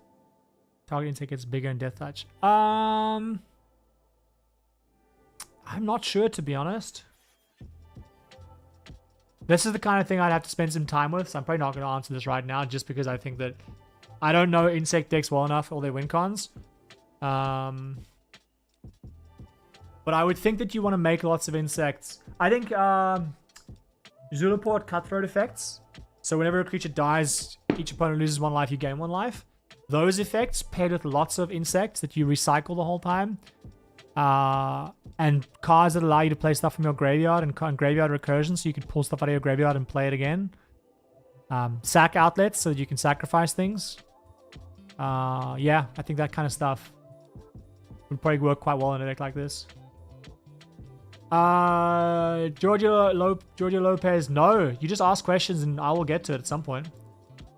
There probably should be a queue, to be honest. We wouldn't be 16 minutes behind if there was a queue. Maybe I'll do that for my next video. I'll try and build up a queue system where the chat and the questions are separate.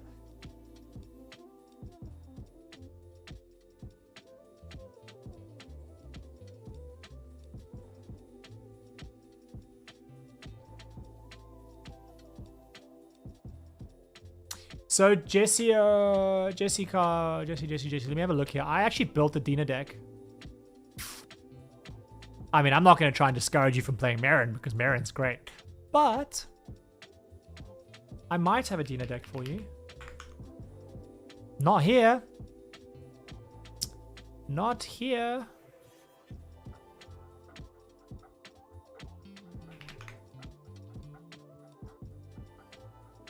Not there.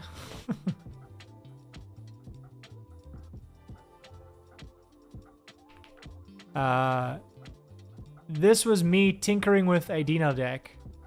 So I don't know whether this is any good or not, but I'll drop this in chat. This was just me messing around. It's quite old, so I don't know how good it is. But you might want to look at that. That might reinvigorate your love for Dina.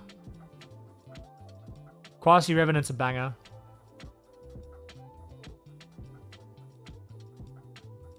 Hey, Demikos. Sorry that you're getting an hello. Fucking hell, 25 minutes after you showed up. Hope you're still here. Would I consider this Skeeton Retreat? Would I consider the second Doctor to be a good group hug commander for a beginner? Why am I putting this here? Players have no maximum hand size. Beginning of each end step, each player may draw a card. Each opponent who does can't attack. Yeah, I think so.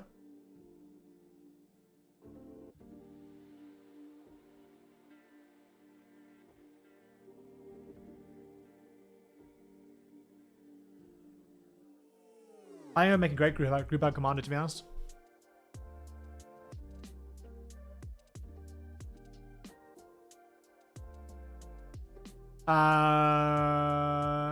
Giorgio, probably not right now, just because of how far behind I am with chat. But you're welcome to put it into my Discord and at me. And I'll have a look at it a bit later, perhaps. Or if I get to it in this video, I'll have a look. Xabia, you're building your first deck with Witherloom the Enhancer, Witherloom the Balancer. Oh, okay. I've answered that already. Yay. We're getting there. Hello, Shiro. Sorry for the late hello, but hello, hello. Welcome, welcome, welcome. Also, I'm seeing 0 notifications. So if people are following or doing things like subscribing, not suggesting you should subscribe, but if you are, you haven't gotten a thank you, that'll be why. So just apologies if anybody is doing anything that triggers a notification that I would perhaps have liked to respond to. I'm full sending on chat.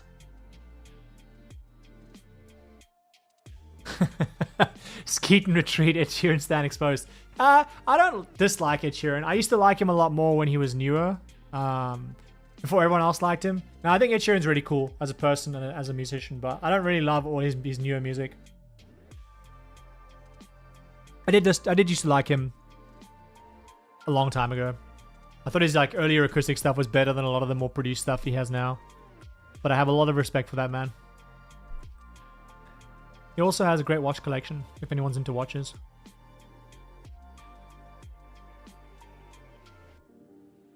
Down here on Earth, I love Moldrod the Permanent Tribal. Big fan.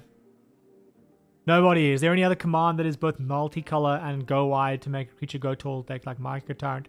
Probably a lot. I'm going to see if anybody in chat has helped you with that one. Just because I'm going to try and catch up. Killer, hello, hello. How do you explore a certain archetype that you have no experience with?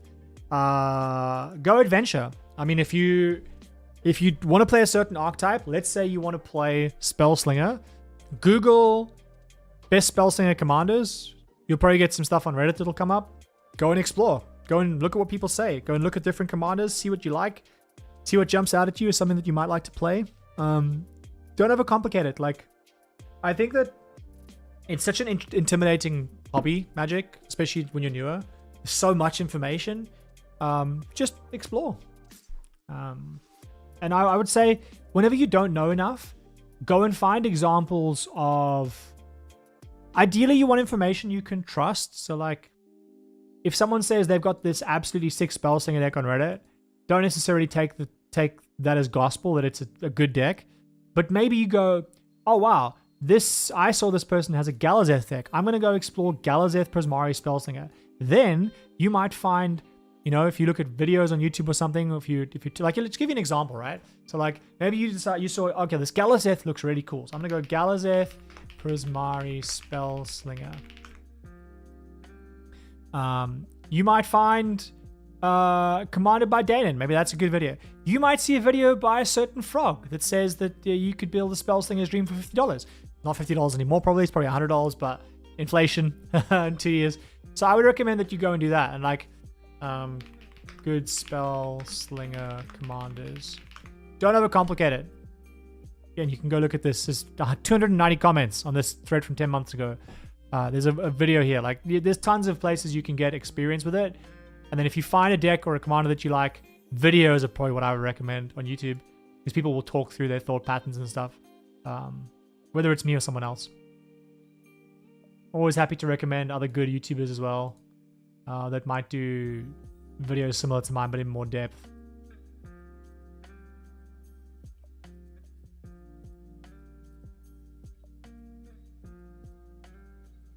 Hey, Destroyer. Hello, hello, hello.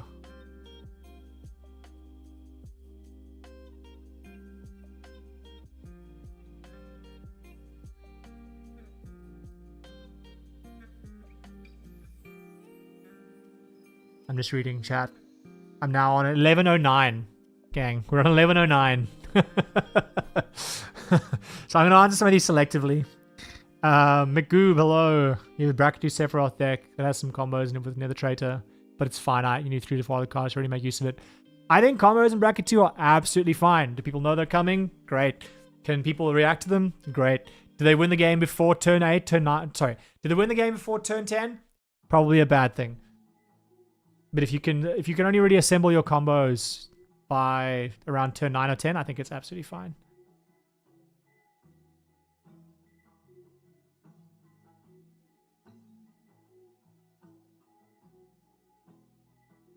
Lance, hello, Lance, if you are still here.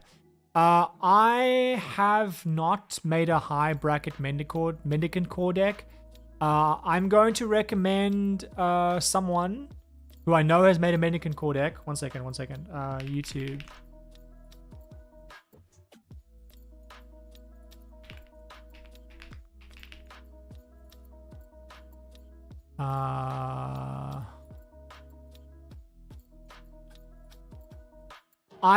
So Panzer is pretty good. I don't know what bracket this deck was though. Panzer, stop talking to me.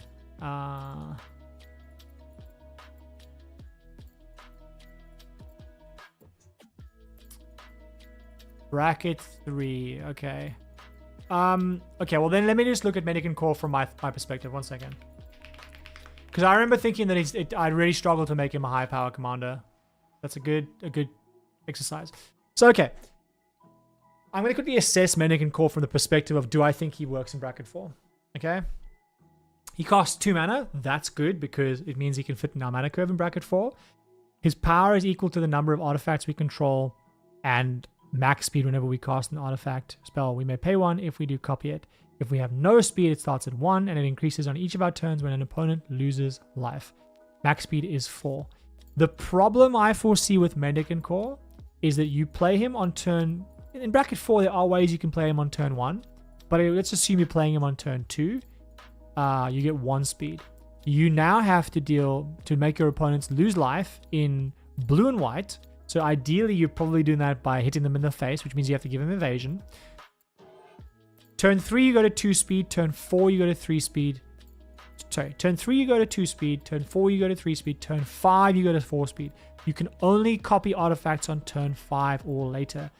I would assume we are going to need to infinite combo with this commander to win the game. So there is an angle there where you can get to turn 5 and win on turn 5 or 6 by some kind of infinite combo that's enabled by your commander copying artifacts. That's probably the viable way I would think this deck would work. I don't think playing him as a Voltron or as a... Well, Voltron could probably work if you have him similar to Lise.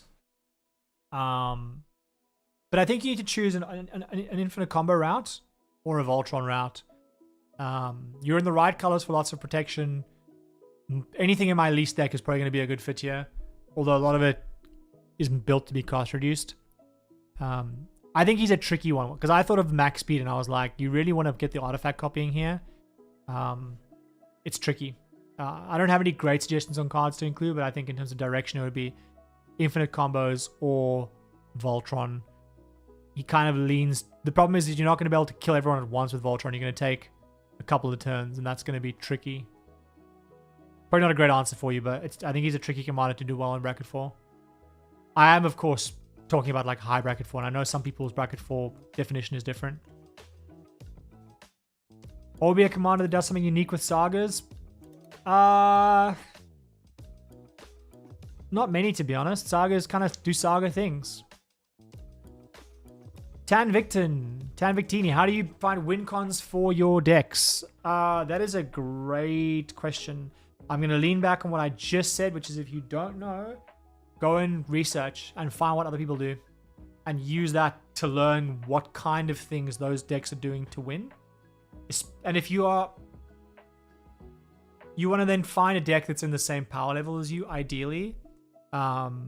But typically, I think looking at bracket 3 or 4 decks is the best place to start when you're looking for win conditions, because they're going to be building for more efficient win conditions, which will give you a better idea of what the deck wants to do when it's at its best, not a powered down or watered down version. So if you don't know what to do with your win conditions, go and find some decks other people have built and just get a couple of sources of direction, because some people might just build bad decks. And then think about those win conditions and whether you like them or not, and that'll give you some guidance. Because the only way you're going to build up your own knowledge is passively through things that you see and engage with in the world. So you have to go in and see and engage with a whole bunch of stuff, and over time, you will build up your own library in your head of win conditions. I'm going to give you another possibly unpopular opinion, but I'm going to mention it because I think it can provide value to you, which is something like ChatGPT can also help you because it can go and do the research for you rather than you doing the research. I'm not going to give my opinions on AI here. I'm very mixed on it, but it is a tool that can help you. So it would be remiss of me not to say, if you don't know what win conditions can work for your deck, you can tell ChatGPT the kind of bracket you're building for. You can tell it what you think, how you think you might want to win the game, or just to go and find possible win conditions, and it'll probably give you some examples. But I would recommend you do it by yourself first if you can.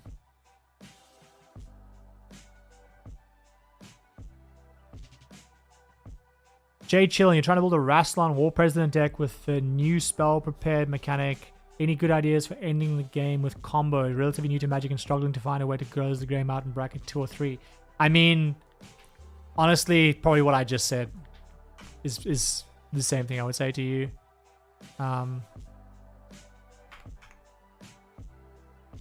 Rassilon the War President. At the beginning of your upkeep, you lose 2 life and exile a copy card in your library. You may play the card as long as it remains exiled. You may tap 2 to show a color then you do copy that spell. That's cool. Wow. Yeah, I would say the problem with this is it's so broad, right? Because you're ideally wanting to copy spells and get value out of spells that you've copied. On the spot, I'm going to have nothing for you because it's really broad. But what I just said, I think, is how I'd go and look. Look at what other people have done with him. Or alternatively, think about what deck you want it to be. Spellslinger, something else, and then go and look at Reddit. Reddit's a good place.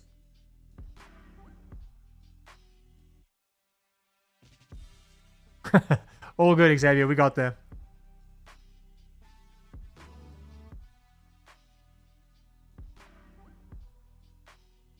Edward Kenway. Dark, I feel like Edward Kenway is pretty sold for you, to be honest. Revel in Riches, obviously a good one.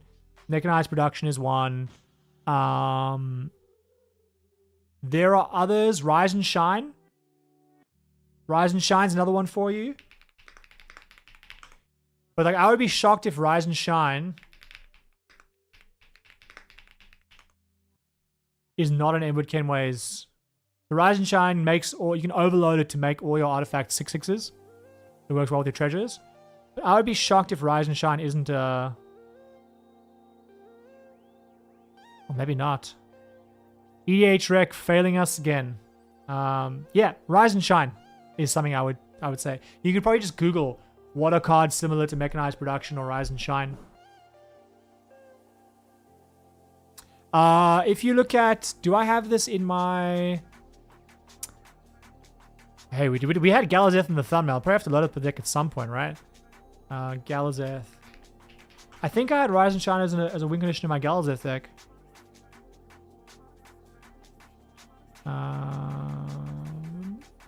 Did I? No, maybe I took it out. But yeah, look for things like Rise and Shine. There will be Google cards like Rise and Shine. You'll get some stuff that comes up.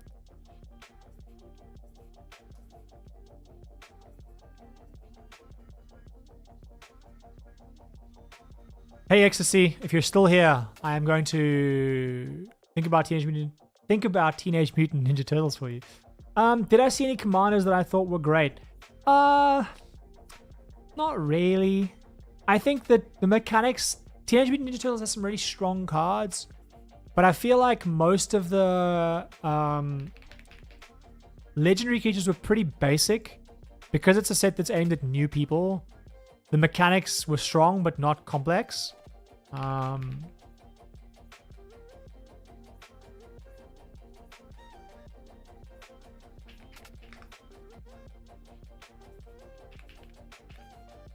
Everyone's going to leave the stream now because I'm opening up Teenage Mutant Ninja Turtles. I'm just going to give this a quick scroll through. April's pretty cool. If you can find things to do with artifacts, like Rise and Shine, April could be a pretty cool commander for you. She's incredibly strong. She's like a CDH card. She's wild. But she could be a fun commander. You've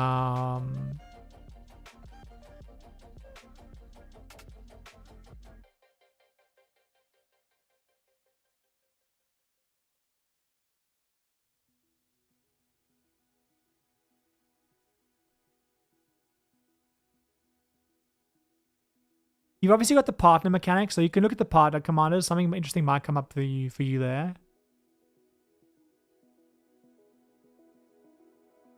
I really don't think Heroes and Half Shell is very interesting, unfortunately.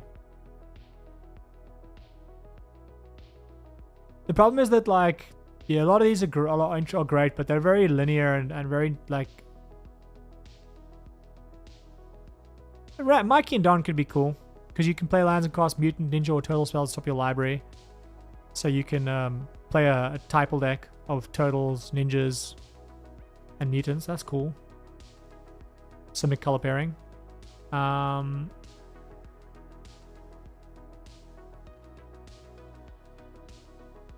The dual color ones are probably where you have the most interest, I think. Like, Raph and Mikey are great, but I don't think they're the best as a commander. I think they go best in a deck like Henzi, to be honest.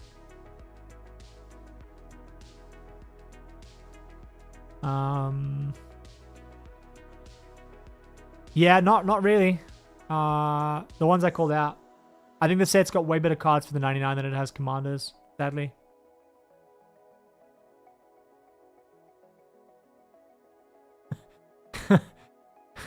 Allergic to cues is rough, given they've got an 18-minute delay on the chat. Prosh is a great commander. I love Prosh. Mallow, hello. You're building a low-power Zyra deck and you're not sure what to do in a win con for bracket 2 or low 3. I mean, I've just talked about inspiration for win cons, so you've probably got an answer to your question. But Zyra the Golden Sting, I assume. Whenever Zyra attacks, put an egg counter on another target creature with an egg counter on it. Without an egg counter, when it dies, if it had an egg counter on it, draw a card and create a...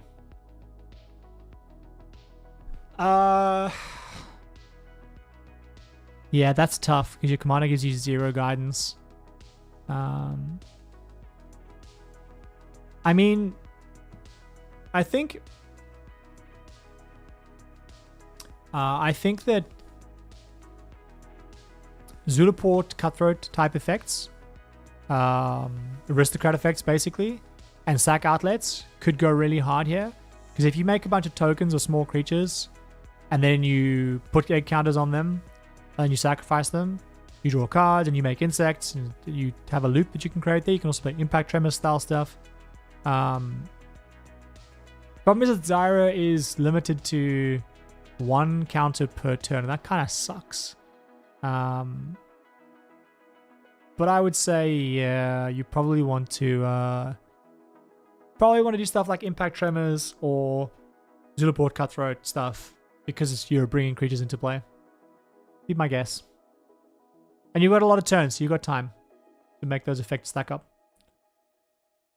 No problem, Jesse. Glad you like Marin, though. And hopefully you go back to Dino. Hey, Twilight Researcher. It is good. It is a nice, warm Sunday morning in Sydney. Oh, Cyberdrive Awakener is a great shout. And Rise and Shine, yeah, okay. Depthshaker Titan is... I did a short a while back about Depthshaker Titan. It's such an underrated card. It's so good.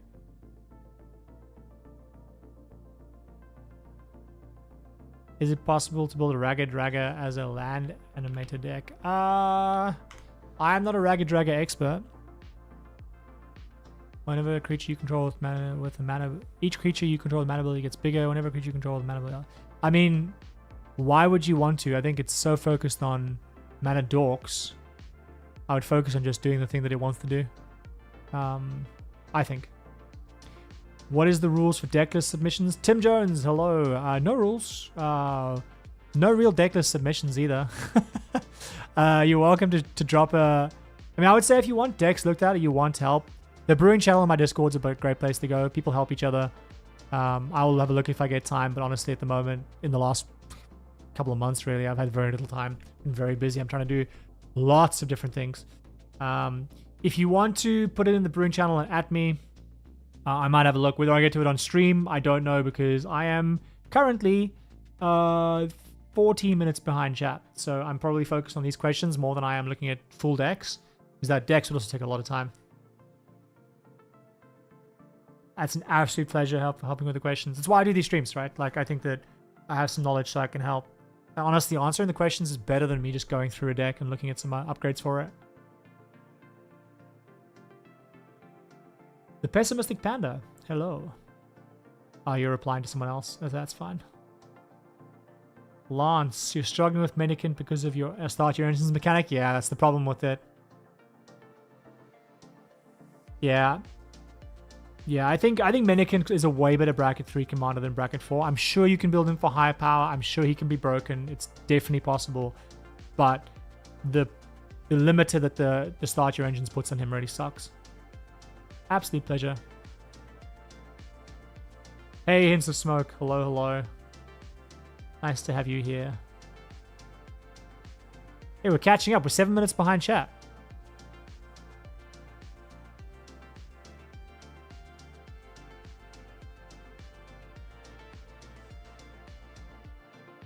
Visible Mess, hello. Any advice on building a strong... We're 3 minutes behind. The questions have died off. Quick, guys, spam the chat with questions. Otherwise, I'm going to have to start doing something that's not answering questions. Nero the Wild Mage.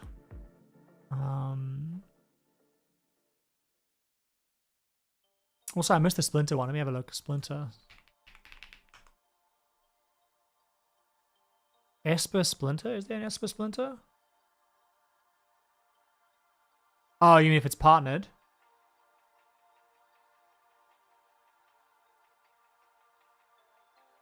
Yeah, Splinter could be cool.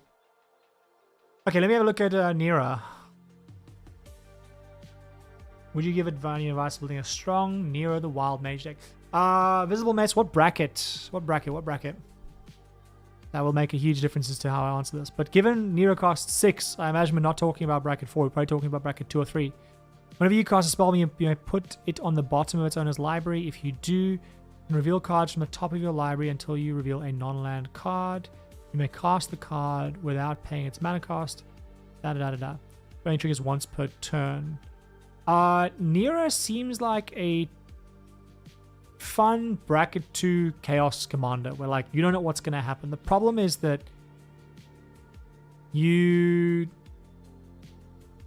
get the most out of this ability, you want to cast a spell for the lowest possible mana value and flip a card off the top of your library with the highest possible mana value.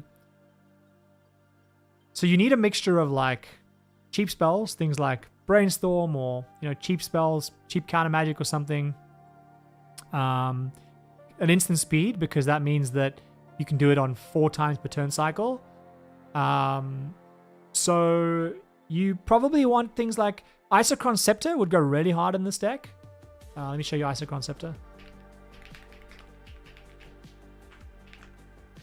It's going to be Scepter, okay. So Isochron Scepter is a card that will go really well here because it'll allow you to get at least 1 trigger per turn, every turn.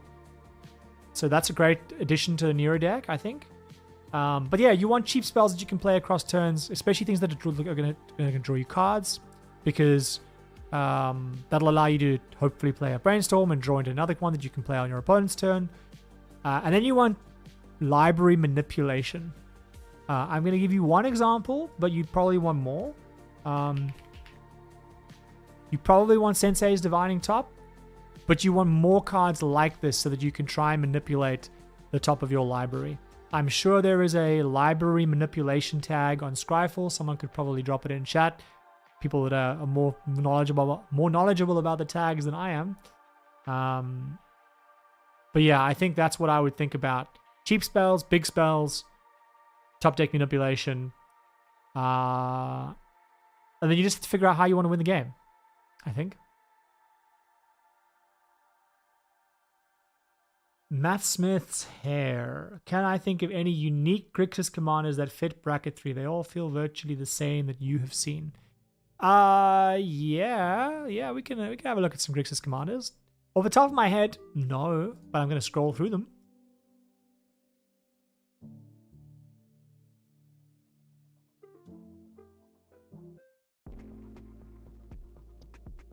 I mean, to me, Marquesa, well, as a popular commander, Marquesa of the Black Rose feels pretty different. A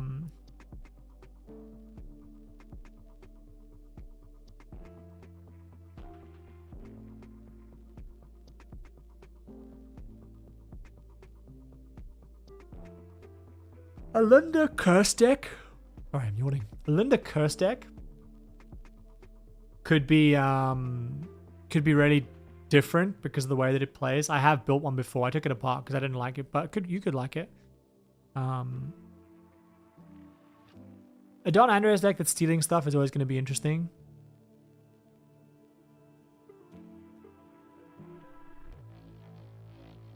Tetsuo is very different for a Grixis deck because it's a Voltron deck, right? A Voltron deck that also wants to cast instants and sorceries. I think Tetsuo is a really interesting one.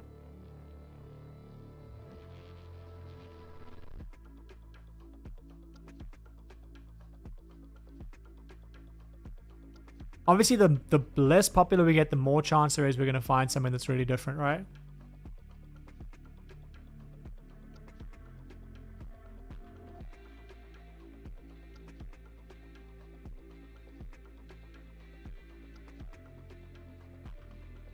I mean, Parnes could be interesting because it's protects your stuff and copies your spells.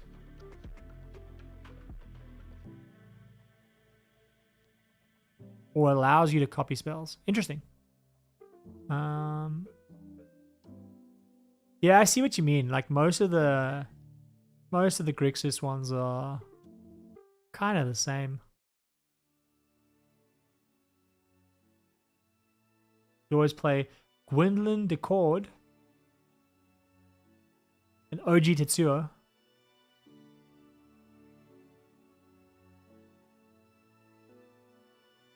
Yeah, I think it's challenging. I think that in my experience, if you're playing Grixis, you're kind of playing what Grixis wants to do.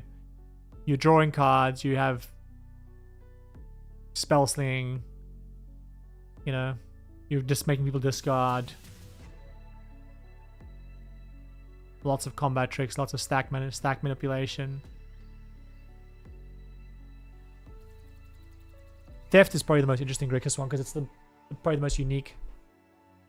Tan Victini, WinCon just finishes. Yes, basically, WinCons are finishes, but a finisher can be one card. A win condition is like the whole package put together, I would say. That's how I would think about it. Like the win condition is the way that your deck is winning the game. So for example, a Zulaport Cutthroat is part of a win condition, but it's not going to finish it by itself. You need a lot more than one Zulaport Cutthroat to win the game. Versus in my let's say in my Galazith Prismari deck, Jaya's Immolating Inferno is my win con, but it's also a finisher because it's literally a one card win condition. But to do that, I need a lot of mana. Hey, Dex. Oh, don't worry. I almost forgot I was streaming today.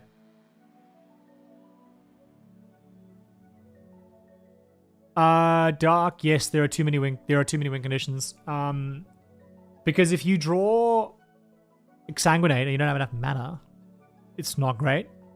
You don't want your opening hand to be full of win conditions that you can't benefit from. Like most win conditions require a setup for them to do the thing they need to do. I mean, I'll use a good example. If you look at my Barbala Saga deck, right? This deck is very reliable. It draws a lot of cards. So like, huh? Where's Barbala Saga? Where's my Barbala Saga deck? There you go. It draws a lot of cards, but I have 7 finishes or win conditions. So I've got incremental ones. I've got Sir Conrad, I've got Mirkwood Bats, Nita's Nightblade, Agent of the Iron Throne. Importantly, these have to be creature or artifact because most of it's artifacts. I've got Vran, the Executioner Thane, and then I've got Marionette Master. And I have Exsanguinate. This is a budget deck, right? So I don't have access to all cards. But 7 is enough in this deck because I'm gonna draw probably by about turn. It's a bracket 2 or bracket 3 deck, so like it's bracket 2 deck really.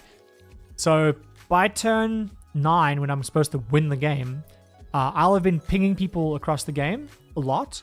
And I'll have drawn probably, I don't know, 15 cards by like turn 4 or 5, probably more.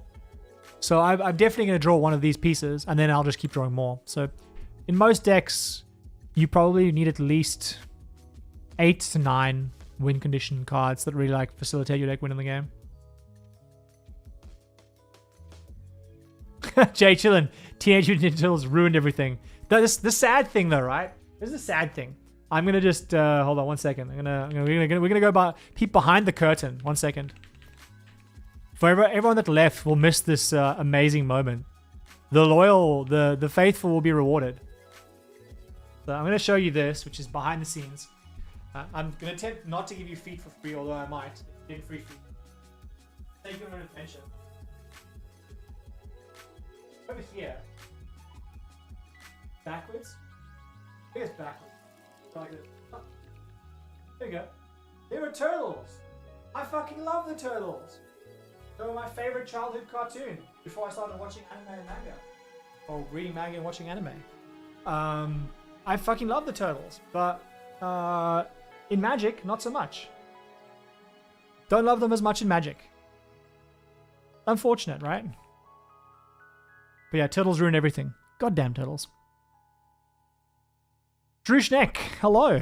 Any advice for sorting and organizing a collection? Throw it away. Sell it. I made a video like 8 months ago where I cut down a lot of my collection. I gave away all my bulk, and I still have a core collection of the more expensive cards, of the stuff I actually want to sell. I just haven't managed to get around to selling it. Partially because stores just want to pay like 50% of the value, and I'm just like, it's just not enough. Like 60 to 70% sure. Like 70% surely a reasonable amount. Like it's an organized collection.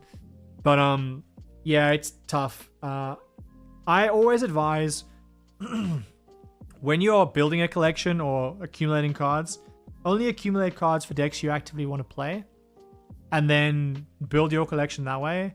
And I would say that typically, for me, color coordination is enough. And if you have too many cards where color coordination means you can't find something within 10 minutes, if you're looking for it, you probably have too many cards. And you should get one of these bad boys. 1 second. Where is it?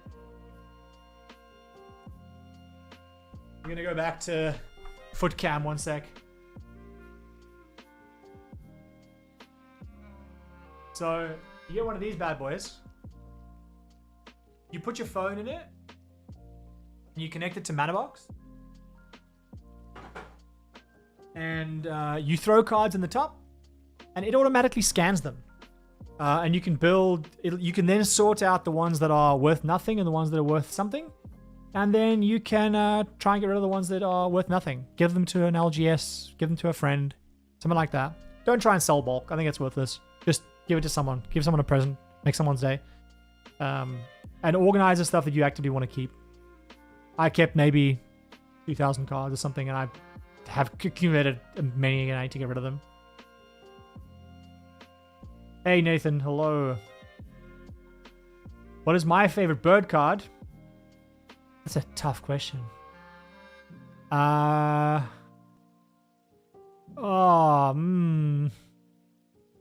That's tough. Bird card or bird? Because I have two immediate answers for you. Like, this is top of my head, right? And like, obviously, how could I not say Birds of Paradise? Okay, number one. Number two, I played a lot when Judgment first came out.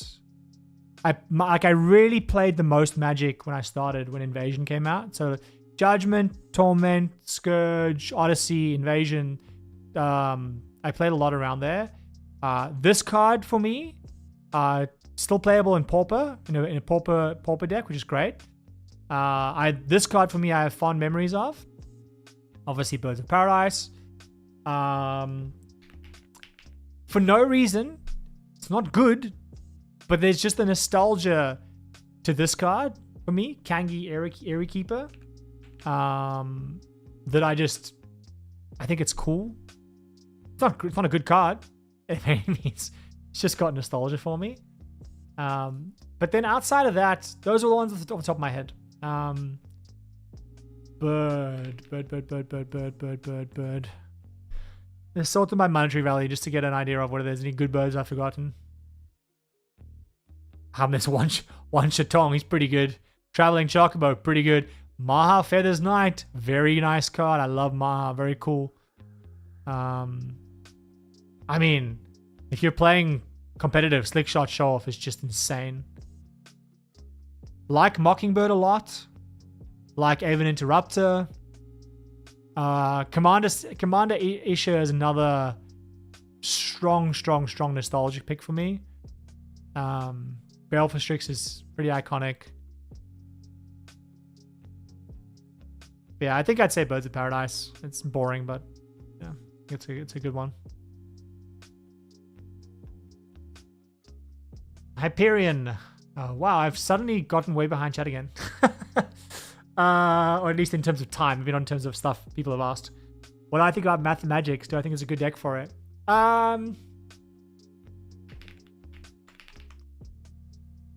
Mathemagics. Target player draws 2 squared cards. I mean, any deck that's going to make a lot of mana, but the reality is if you're making that much mana to begin with, you can probably just win the game already. Like, you don't need to draw this many cards. Yes and no, I think it's a gimmicky card. Maybe I'm wrong.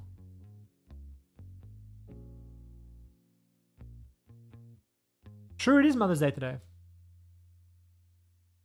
Michael, is it worth running Living Death and Living End in the same deck? Well, I know what Living Death does, but... Each player exiles all creature cards from their graveyard, then sacrifices the creatures they control, then puts them... Oh, it's the same thing, right? I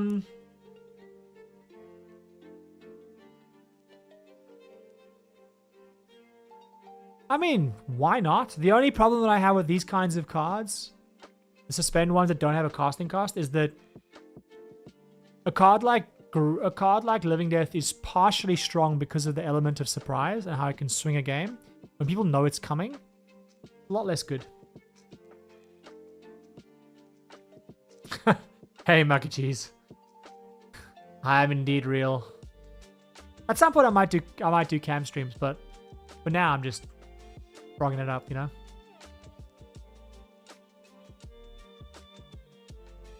Hey, Harry Neon. Glad you like what I do. I'm very happy people find value in what I do. Thank you. I appreciate the kind words. Mass Boom. Do I have any good examples of enchantment combo decks? I have one that's pretty tuned. Bant. Good combo bracket 3. Not really. Yeah, not really. Despite loving enchantments, not really. I tried to make... No,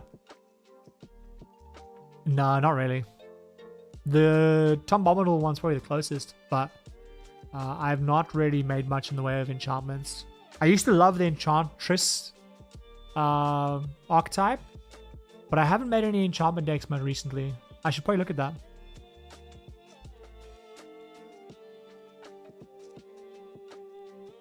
Decks, you are struggling hard with the deck contests.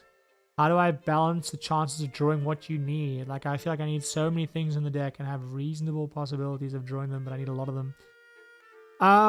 So just for everyone, if you don't know, if you're not on my Discord, and I'll link the Discord in case you are here, but not in Discord. One moment, please.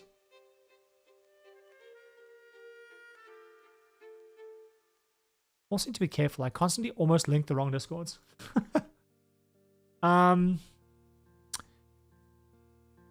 There's a budget deck building challenge right now going on. I think it's budget, right? For like building a frog themed deck, and I think I think I spoke about this in my most recent video, right? Like, you need to know how much of the different things your deck wants, largely determined by how many of those things you need. Like if you need 3 of a certain, like if you need creatures, right? Let's say you're doing a frog deck that's going to win by frogs punching people in the face. Well, to win the game, you're probably going to need like 5 to 6 frogs in play if you buff them. I don't know how this hypothetical deck is working. So to draw 5 frogs, you first have to have enough frogs. You probably want like 30 frogs in your deck, give or take. And you know that you're going to draw one of those frogs by turn 6 if you have about 8 in your deck. So really, you're going to draw 4 frogs by turn 6 if you have 24, and 5 if you have 32. But that's by turn 6. You might want them sooner. So you might have lots of card draw to help you. Or you have more frogs. And you should think about it in the same way. Like if your deck relies on buffing your frogs, well then you need at least 7 to 8 buff spells to buff your frogs to draw on reliably by about turn 6. Again, if you're drawing lots of cards, you maybe only need 5 buffing spells, but then you start running the risk of not drawing the buffing spells to begin with. So it depends.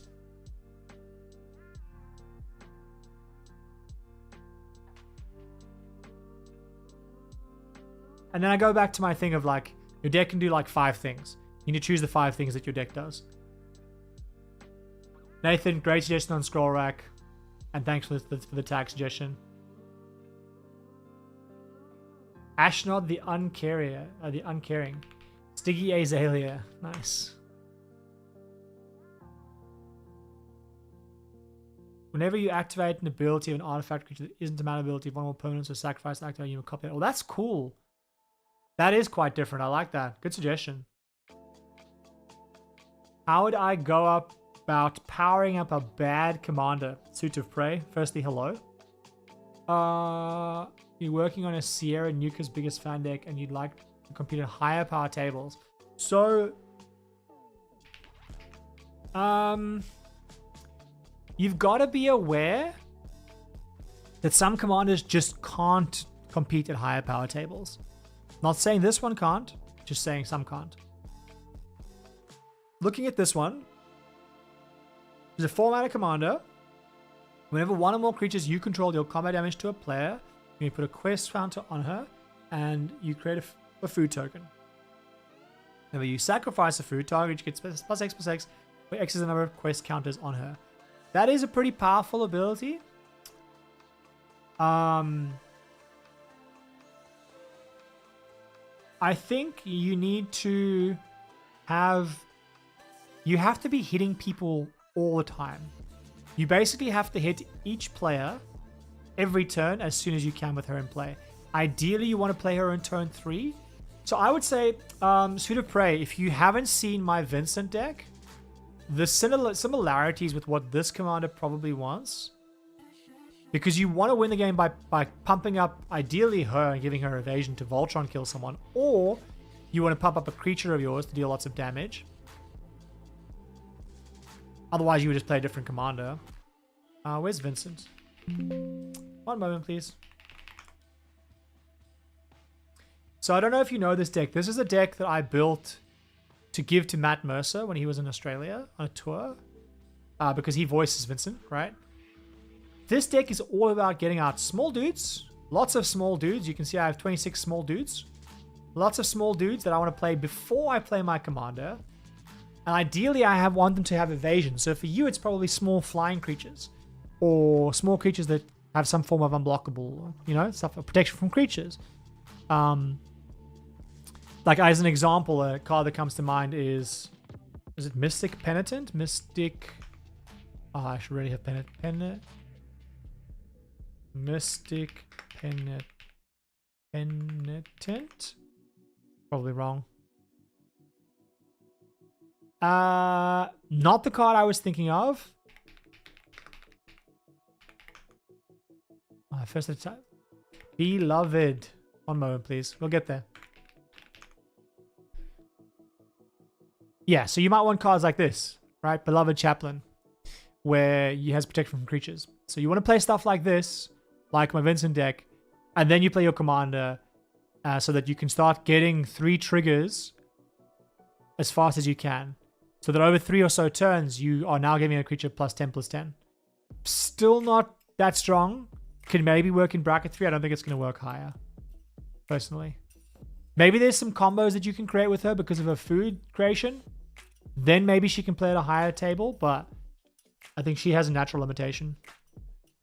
Emma Gardner, hello. Do I have any recommendations for a bracket 2 or bracket 3 Rakdos Aggro Commander?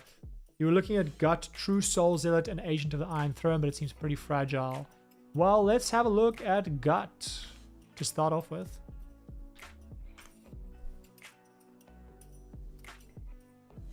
Whenever you attack, you may sacrifice another creature or artifact. If you do, create a 4 with its tapped and attacking.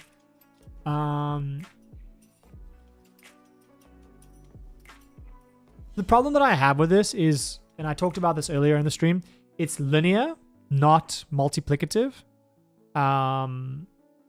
So like, you're doing this once a turn. You have a 3-mana commander that's creating, at best, a 4/1 black skeleton creature token with menace.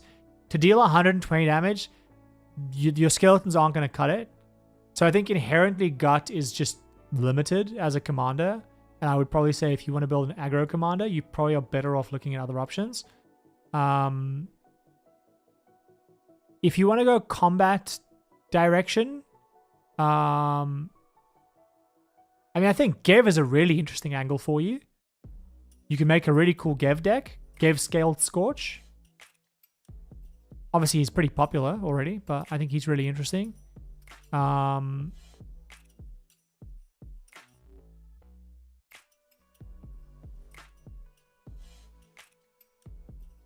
Imskir is a really interesting option for you. I think Raphael is a cool commander. I think Alesha, who laughs at fate, is really cool because she wants to attack and then you can recur stuff with her from the graveyard. I think that's a really cool option for you as well.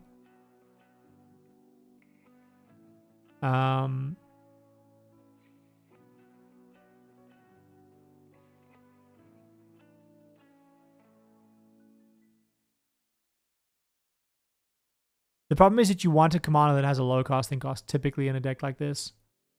Hey, there's Gut. Yeah, I just think Gut is too linear. Lock Treasure Hunter could be interesting. Oh, no, never mind. I don't think so, actually. Take it back. Take it back. Yeah, some of those that I mentioned. Oh, Neheb the Worthy is interesting. You can have aggro Minotaurs. You can hit him with the Milking Farm. As long as you have one or fewer cards in hand, your Minotaurs get stronger. And whenever it deals damage to a player, each player discards a card. Sorry. Yeah, wow, that's cool. I like that. That could be really interesting. Ooh, Kellogg's cool.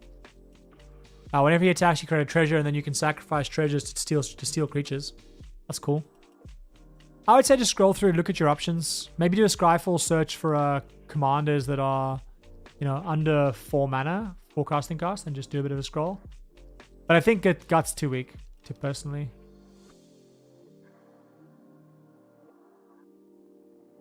Mac and Cheese. How do I tell if a deck is bracket 2 or bracket 3? I think you have to at least goldfish it to figure out what turn you're reliably winning the game on, because that's going to, I think, determine a lot of how what bracket it is.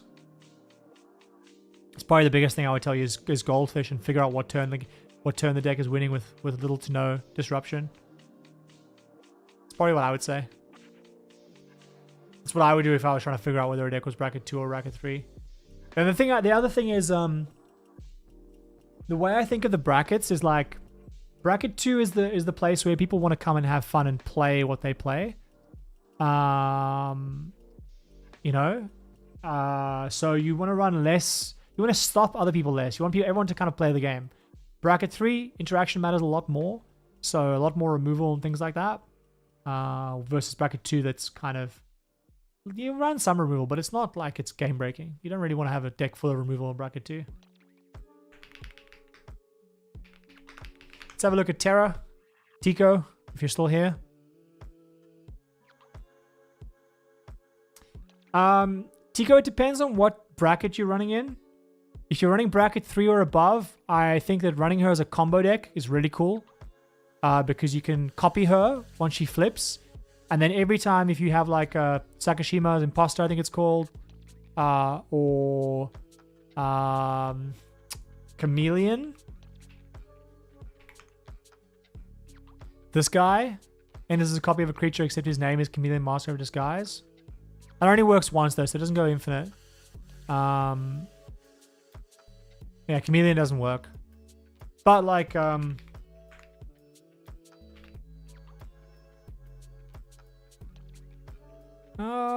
is it Sakashima? What is his name?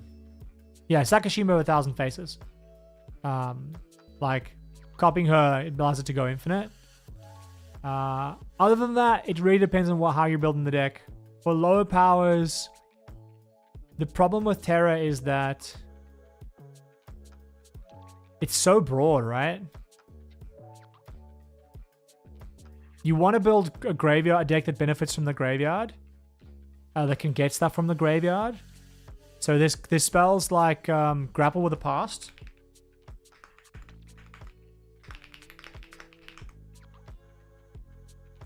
That allows you to mill cards and then you may return a creature or land card from your graveyard to your hand. Stuff like this is pretty cool in this kind of deck. But yeah, I think of an enchantment-focused deck that plays around the graveyard, or if you're at high powers, combos.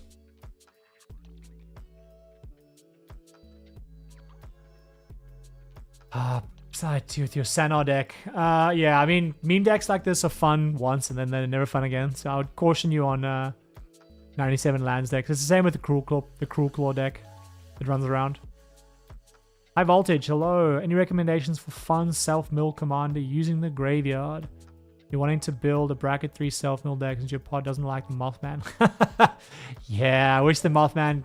I mean, I've done a whole video about the Mothman and his counters that caused me to crash out. Self-mill commanders. I mean, I would lean towards Sultai.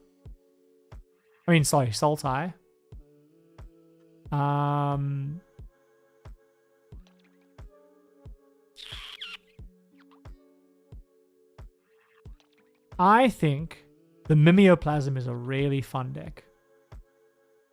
A really fun commander. Because you want to be self-milling, and then you get to do cool shit by pulling creatures out of your graveyard. I think it's a really fun deck. So I would say that. Maybe Maldrotha is another good example. But I really like the Mimeoplasm. Do you think you could build a good bracket 3 deck with Gal Feral Youth as the commander? I'm almost certainly going to say no. Gao is a good card in the 99. Terrible as a commander.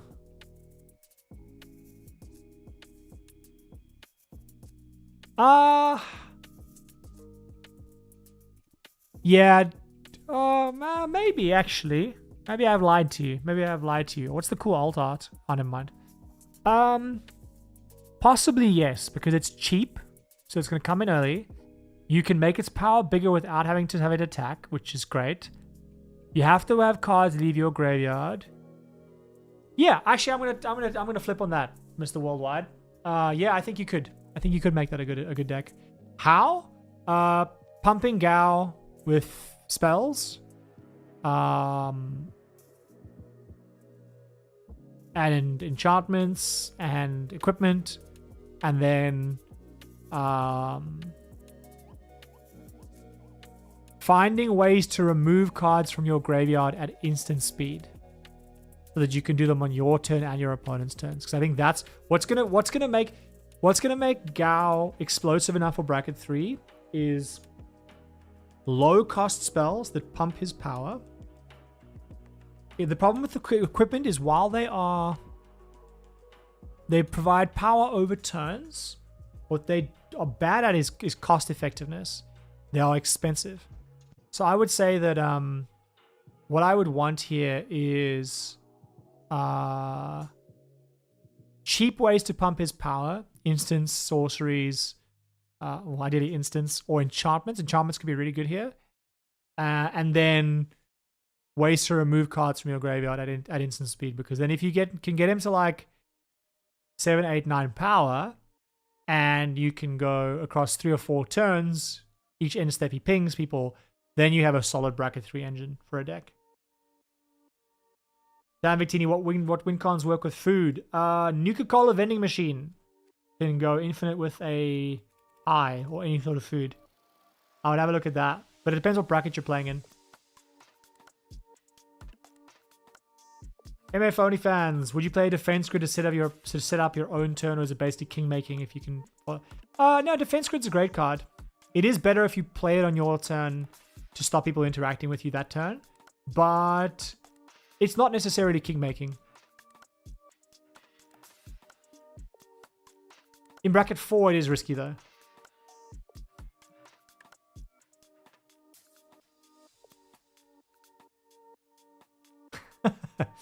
Jason, it is green and blue. The carpet fades.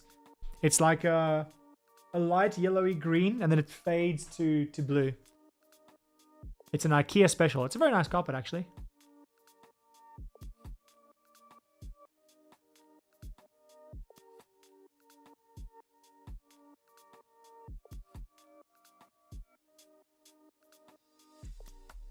Matt Smith, Uno reverse card for a command deck. Do you mean a card in the 99 or a commander? Mac Cheese, to go back to what I showed you. Sorry. In my brain, I thought I had explained it. Really not. You can get one of those by 3D printing it, or I'm pretty sure they sell them on AliExpress or Temu now. You could probably just card sorter, I imagine it's called. I'm gonna Google it. Auto card scanner NTG. There you go. You can get them on Temu. There's a bunch of these different things. So, card scanner, auto card scanner. Look up one of these. My friend 3D printed this one for me, so that's why I got it. But very based, Eevee, giving your cards to your high school gaming club. Kids do fucking love cardboard.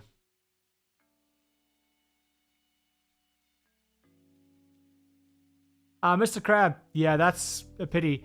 Again, my friend 3D printed this one for me. The cards slide pretty well. I would maybe see if you can look up reviews on them somewhere, wherever they're being sold. Maybe look on Reddit. I think this is the 3D printed one. No, this is not. Wow, this is a whole different ball game. Don't know what this is. Wow. Okay. Higher grade, guys. I don't know what. Not endorsing this. I've never seen it. But yeah, I would just go and look at some reviews wherever you're buying them. Hey, Russellito. Thank you very much. Oh, thank you for the Prime sub. I appreciate you being here. Thank you for the kind words. Sorry for the 20-minute delay on saying hello to you.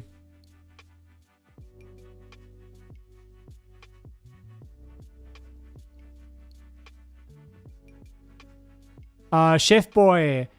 Can't really submit decks for advice. You can put them in the Discord. People will try and help you. I might have a look if I can. I also do pay deck reviews or tech builds, but that's kind of out of reach for a lot of people. I have to put it at a reasonable price because I spend a lot of time on them. You can ask. I'm happy to have a look. If you put it in my Discord, I might get to it. Whether I get to it in this stream, probably not, because I think I'm probably going to stop in about 20 minutes. It's probably getting late in the US. But yeah, pop them in my Discord. I'm trying to catch up with chat as well.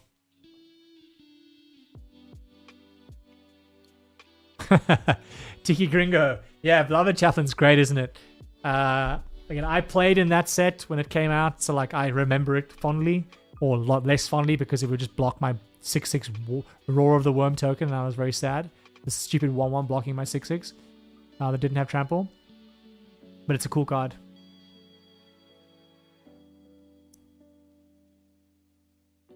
Mac and Cheese. Do I do comms for rating what bracket I think a deck is? Just made bracket 2, fin deck, and your one pops up. Mac and Cheese, if you go in my Discord and DM me, I'm happy to give you a quick, I think this deck is bracket X. I'll probably be able to give you an estimation in literally a minute. Or drop it in any of the magic. Drop it in the main magic channel and just at me. I will give you a very quick. I'm not going to charge you for that. It's fine. Like when I do a deck review, just to be clear, because someone might jump on my coffee and be like, it costs how much? I'm going to show you the example I just did with the... This is not a sales pitch, just to be super clear. I'm not encouraging anyone to buy anything from me. In fact, I almost chose not to do these because they take up so much time. But when I do a deck review, I go through my thoughts as I'm looking at it. This is a deck build. Deck review is a similar process. I'll come up with what I want the deck to do. I'll give all my thoughts as I go. I'll give a V1 deck. I'll do the review on the deck. I'll do iterations. If I have to explain combos and how the deck plays, I'll talk about it. Talk about like, yeah, I go through a lot. I break out playing the deck. It's a whole process. So there's a reason why if I charge for something, I charge a lot. But I wouldn't charge for something like this, just to be clear. Teles is very cool decks. I like her a lot. Yeah, Mimeoplasm Revered one is also very cool. Bob Brownie. I like it a lot. I think I prefer the OG Mimeoplasm, but I also like the Revered one a lot. Endless Life. Do I think that Aerith Last Ancient...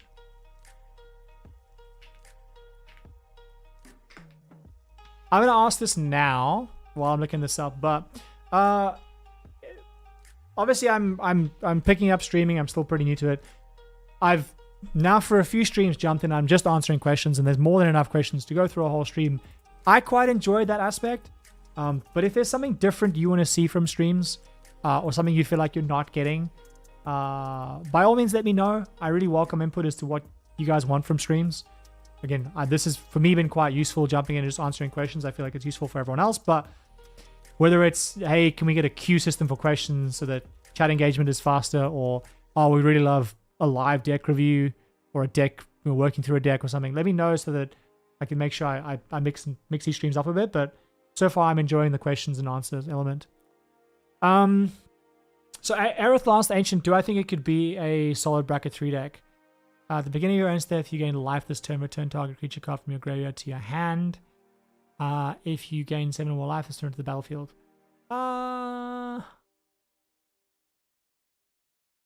Maybe. The problem is you need a self-mill in this color pairing, which is harder.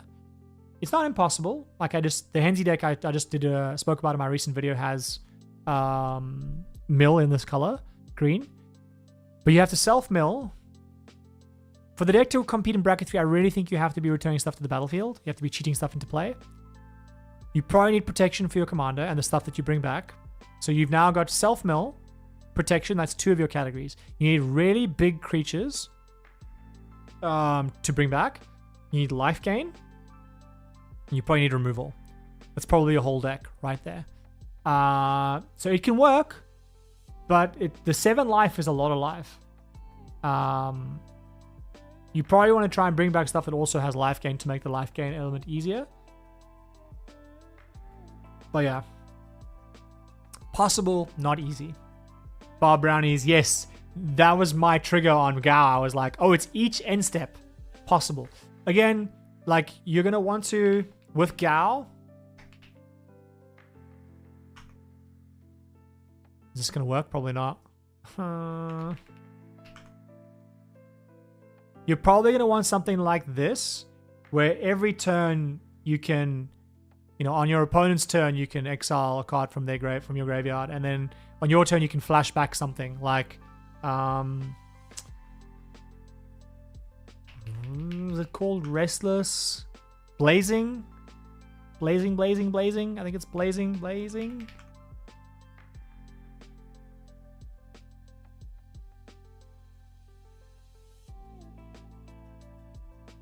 No, maybe it's Restless. There is a 1 mana flashback spell that gives... I think it's in Vincent.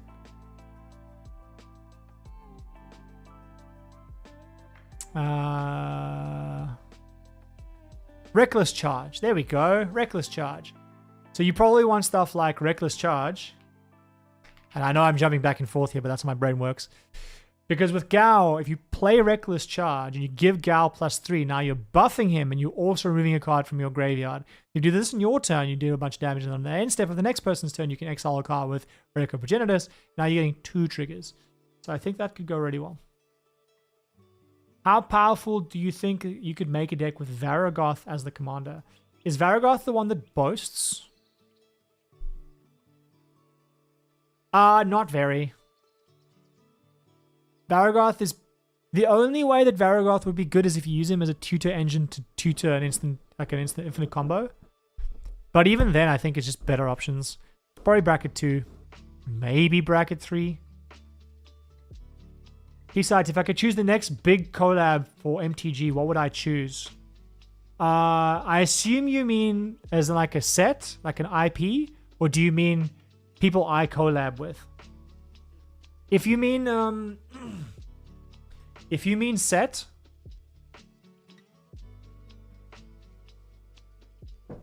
I think that I really like the fantasy IPs, to be honest. I don't like the futuristic IPs in Magic much.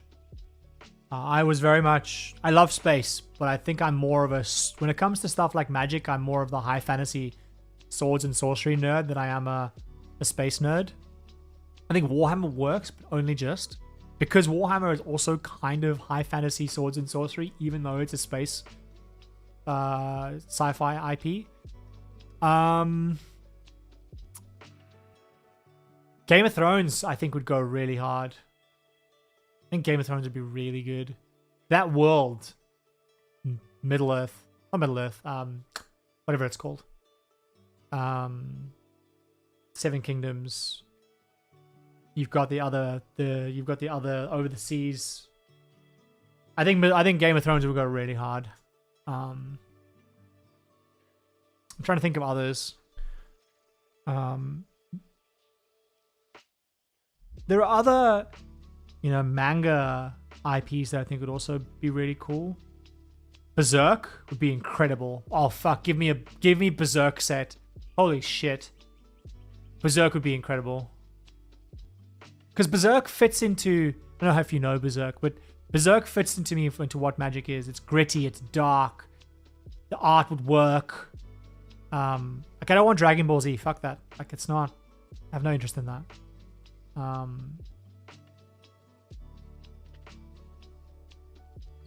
love Dragon Ball Z, don't get me wrong, but... I love Naruto, I love Bleach. Bleach could maybe work, but even then,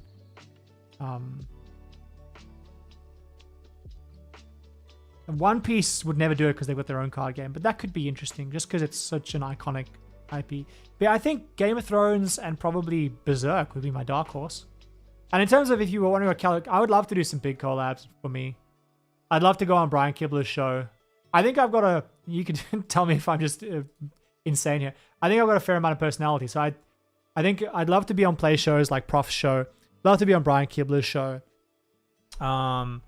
If there's big Magic podcasts that exist, I'd love to go and just talk about the game because I think I have a lot of good knowledge and ideas. I'd love to do something with heuristic studies. I'm not a lore guy. I'm more of a mechanics guy of the game, but like I respect him a lot. So some kind of collab with heuristic studies would be incredible. I'm obviously just throwing out big names here, but there are people I really respect. I really respect Prof for what he's done. I really respect Brian Kibler. I like the Command Zone. I think they're good. But the way that their shows are structured is... I don't really love it that much. It's too produced for me. Yeah. Oh, Matt Smith, you mean an Uno Reverse deck? I mean, I really like... If you go and look at my Architect, it's not the best, but Ruhan the Fomori, the Sheldon one, the deck that Sheldon Menery is famous for, you did this to yourself. I think that's just spiritually for what he did for the game of Commander, and that was his deck, that was that Aikido style deck. I think it's probably the one I would suggest. But the Commander obviously doesn't support that in any way, shape, or form. But I think Jeskai is a good color pairing for it, and I think Sheldon the Commander is spiritually the right commander for that.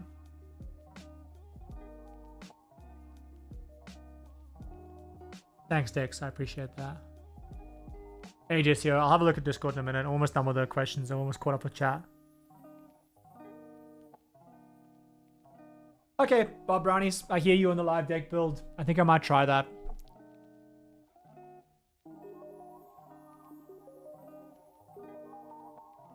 Oh, Stiggy, did I miss your Alessia question? Sorry. Can I search chat? Stiggy, if you drop a question in chat again, I'll answer you. My bad. I'm sorry.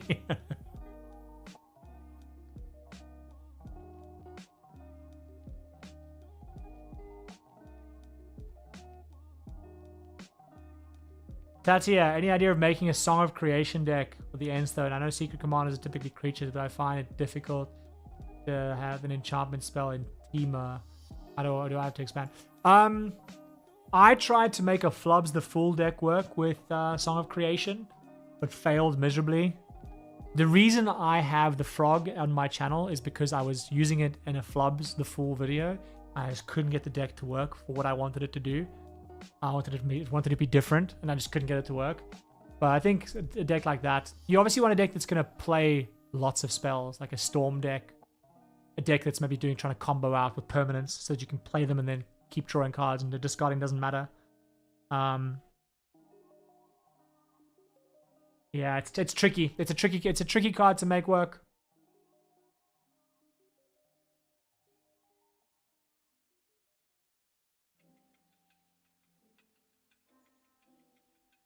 Yeah, Dex, I'm surprised they're not a Game of Thrones collab.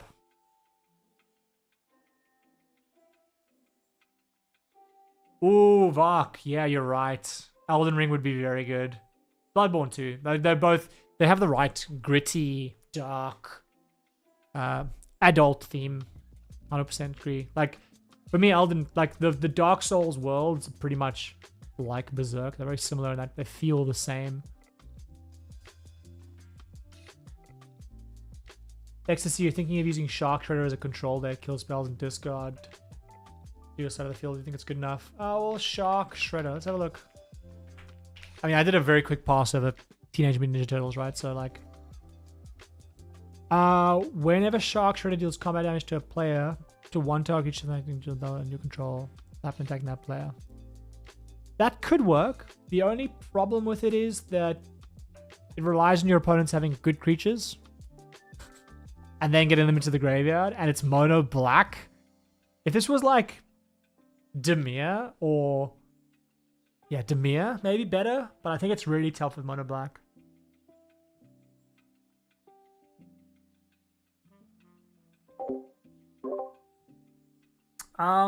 Luis, do I have a list of cards that beginners should familiarize themselves with? Cards common with certain strategies. That's a good question. No, not so much. I think everything in Magic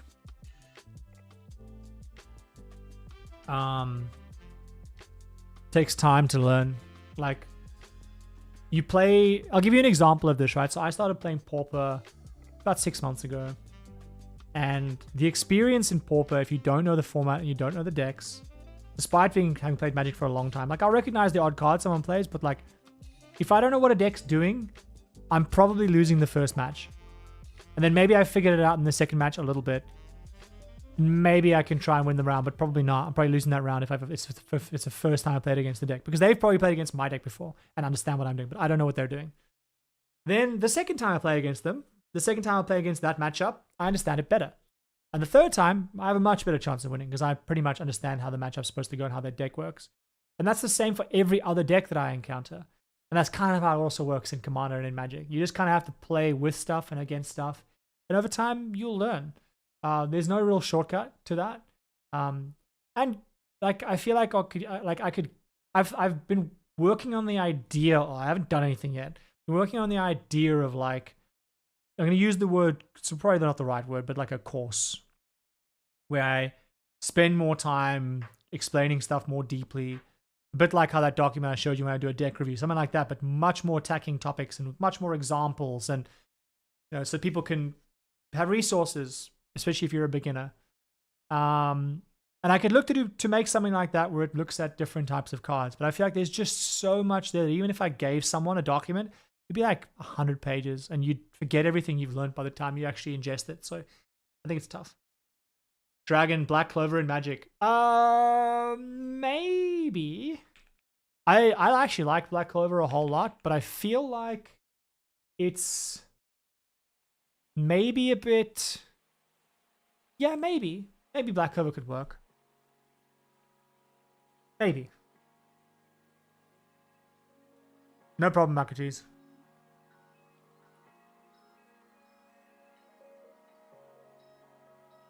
Mr. Burden, if you drop it in Discord, I can try and have a quick look at it.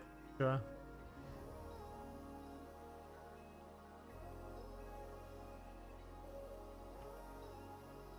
What do I think about Hope of Spira? During your turn, and Charming creatures have Trample, Lifelink, and Ward 2. At the beginning of your own step, return to one target Charming Craft. Yeah, I think Yuna's really good. I think she can work in bracket 3 for sure. With her, you need ramp to get her in earlier. It's similar to the other one though. You need ramp. You need self mill. You need lots of self mill. Ramp, probably card draw, and probably removal. And then obviously lots of big enchantments. The tricky thing though is that you're going to want them in your graveyard, and like, you probably want tutors that can do that, but tutors aren't going to work in this color pairing, so it's tricky. Time Master, you're trying to build an Adia deck, but somehow it's transforming into a bad Goro and Satoru deck. What does Adia do? Have a look.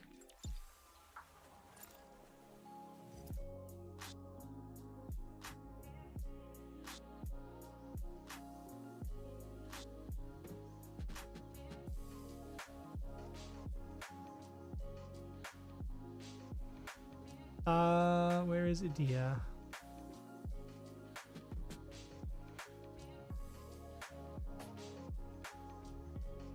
Oh, Adia possessed Sorceress. At the beginning of combat in your turn, gain control of target creature. Whenever creature you control them out. Others control, and you get one control card. Yeah, that's cool. I can see why that might happen though.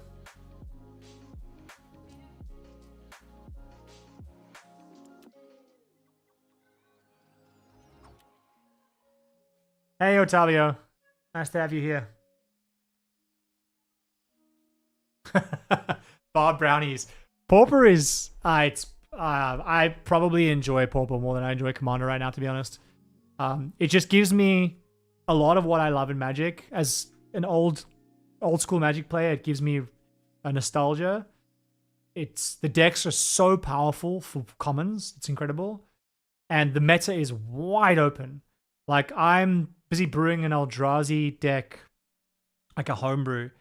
And it uses strong cards. Like, I'm running some of the strongest cards in the format, but this deck doesn't exist in this way. And a lot of it's completely different. Like, I run probably 12 of the strongest cards in the format, but the rest of the deck's completely different. And it was born because I was like, I want to play the best cards in the format in a way no one plays them. And then I kind of figured this out. And then I was like, oh, this Eldrazi angle can work. And I went 2-1, almost went 3-0 at my first locals playing it. And I'm playing against the best decks in the format. So like the format is so wide open. Yeah, I love Pauper. Pauper. I would talk about Pauper more, but I feel like I can help people less, and there's less interest in it. So it's not as good from a return on investment of my time perspective. Exa TFT, my fellow TFT enjoyer. I've played a lot of TFT Exa. Thousands of hours. Can you take a look at your first ever Commander deck? It's built around Ang, and the Architect is saying it's at bracket 4, which you don't think it is. Ping me on Discord. Yeah, okay, I'll go and have a look at Discord in a second. There's a couple of things in there.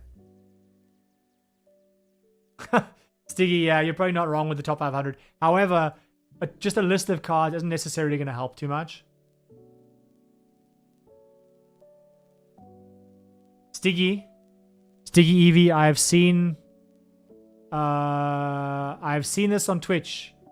So if you have been sending stuff on YouTube and I haven't replied, well, it depends whether you're Stiggy Azalea or not. Same Stiggy, different Stiggy. Because I am seeing you on YouTube. If it's Sticky Azalea. If it's a different Sticky, then I don't know. But there are a lot of messages, so I might have missed some just because my eyes don't work. The problem, Bob Brownies, is with Yuna, I don't think that it's going to be fast enough in bracket 3 if you're playing them and then recurring them, because you need explosiveness. Okay, Mr. Broden. So I'm almost done with chat. I'm gonna then go in and look at some of these decks that people have pasted.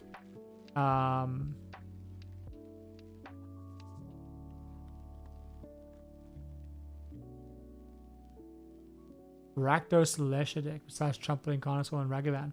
I mean, Sticky, if I was to give you suggestions, I would be opening up Scryfall and scrolling through. I'm afraid I have no good ones off the top of my head. If we get to time, I'll have a look for you. But I would have to take quite a bit of time to scroll through them all. The Ainstone is a really good card.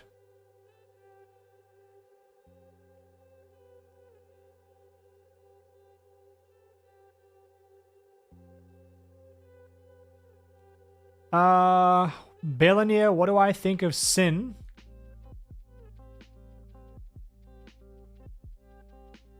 As Sin just removal counters from all twice when Sin dies. I think it's okay. I think it's way too expensive. And I think that it's way too easy to deal with. So I think you're going to give everyone a whole bunch of stuff and you're not going to get a payoff for it.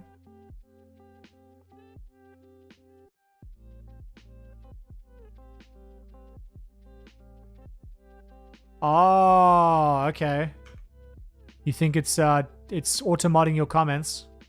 Highly possible.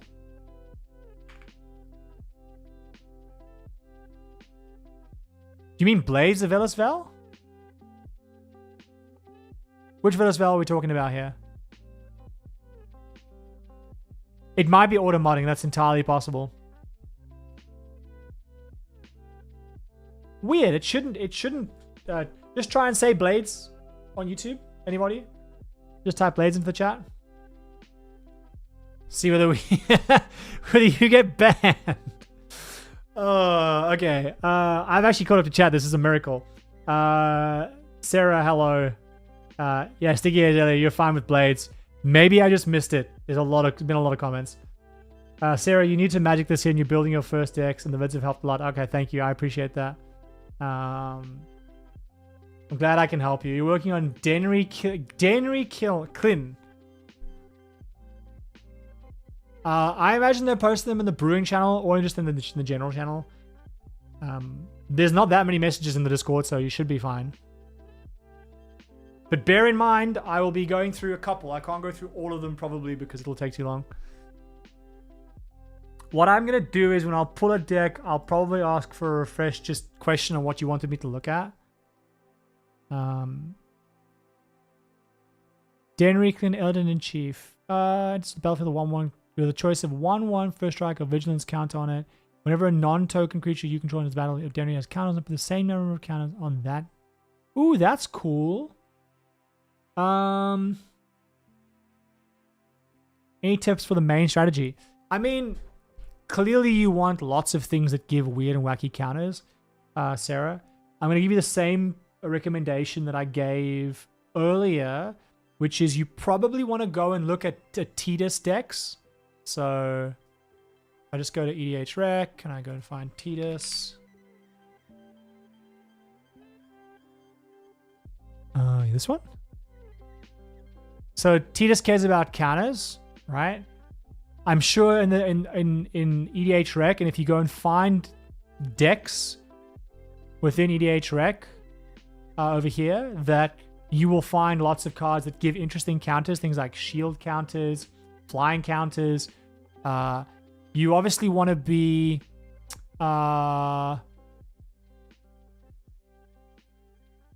putting a bunch of counters on Denry.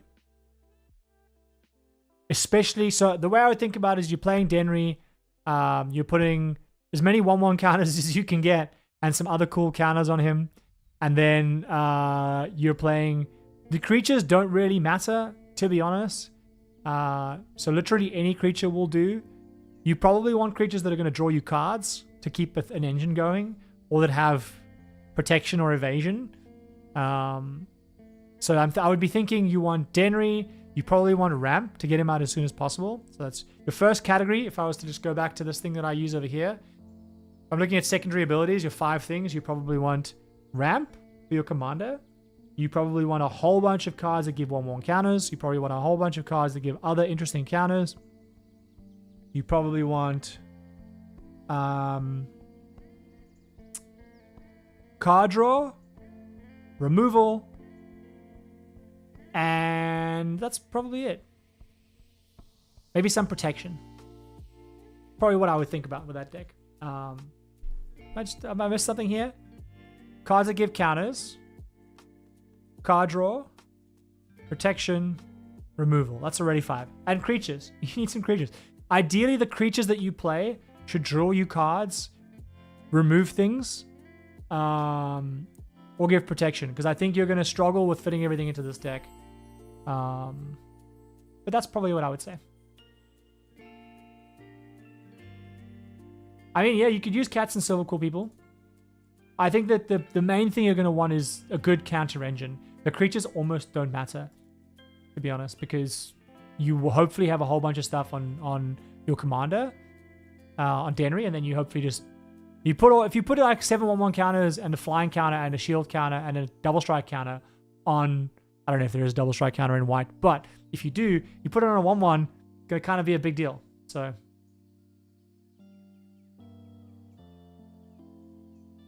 Yeah, there are definitely all sorts of interesting counters. Maybe someone that's watching can recommend a tag in Scryfall for non-1/1 counters. Actually, somewhere in chat earlier, someone, I don't know if you're on YouTube, right? If you can see the whole chat, but if you scroll up, we had a question about non-1/1 counters earlier. So if you can scroll through the chat from earlier. Or if you go to the VOD of the video, the chat will probably appear there. You should be able to go and find that. Someone gave a Scryfall tag that'll help you. Okay, I'm going to very quickly look at some decks.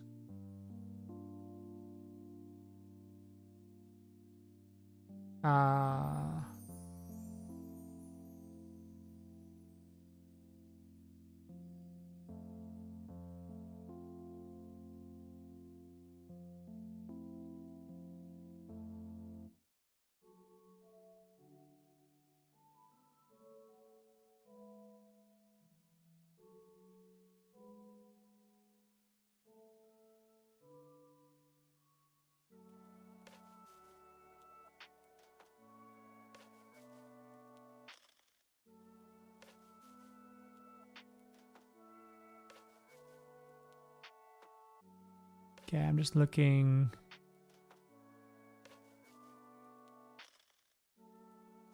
Okay, I remember the Finn deck. So we've got that going for us. An absolute pleasure, Sarah. Okay, let's open up Finn. One moment.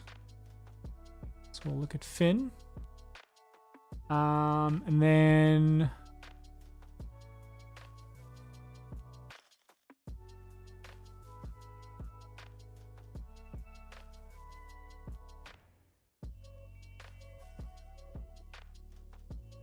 just gonna check. So far, I see.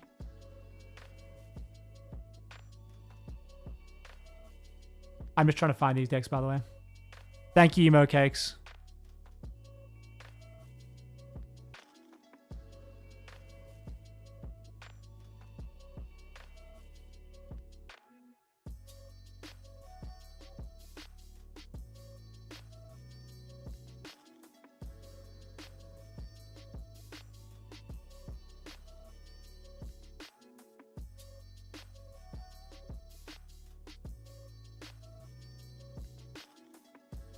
I'm just looking. I think I only have one deck. Is that right?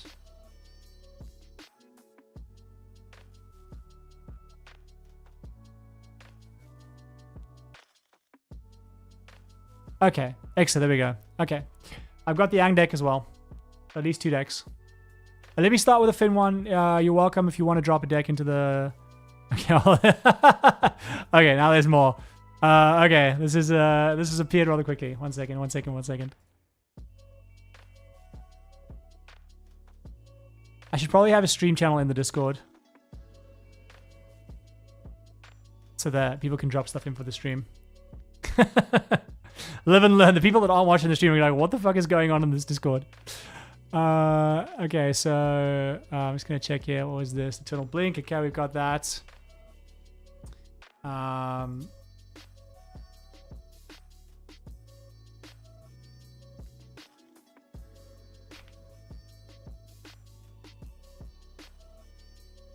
Sorry, I'm going back and forth here. Okay, we'll stop there for now because that's probably most of them. Okay, so let's have a look.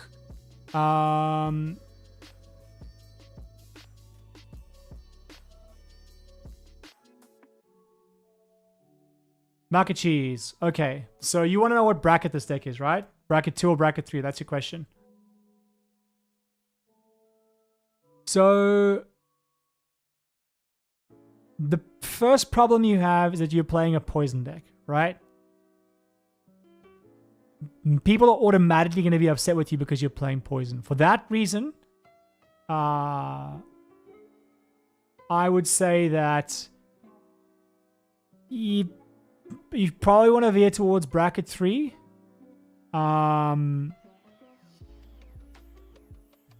Whenever a creature you control with death touch deals damage to okay, so you've got a whole bunch of creatures. How many of your creatures have death touch? Let's have a look here. Ankle biter, death touch.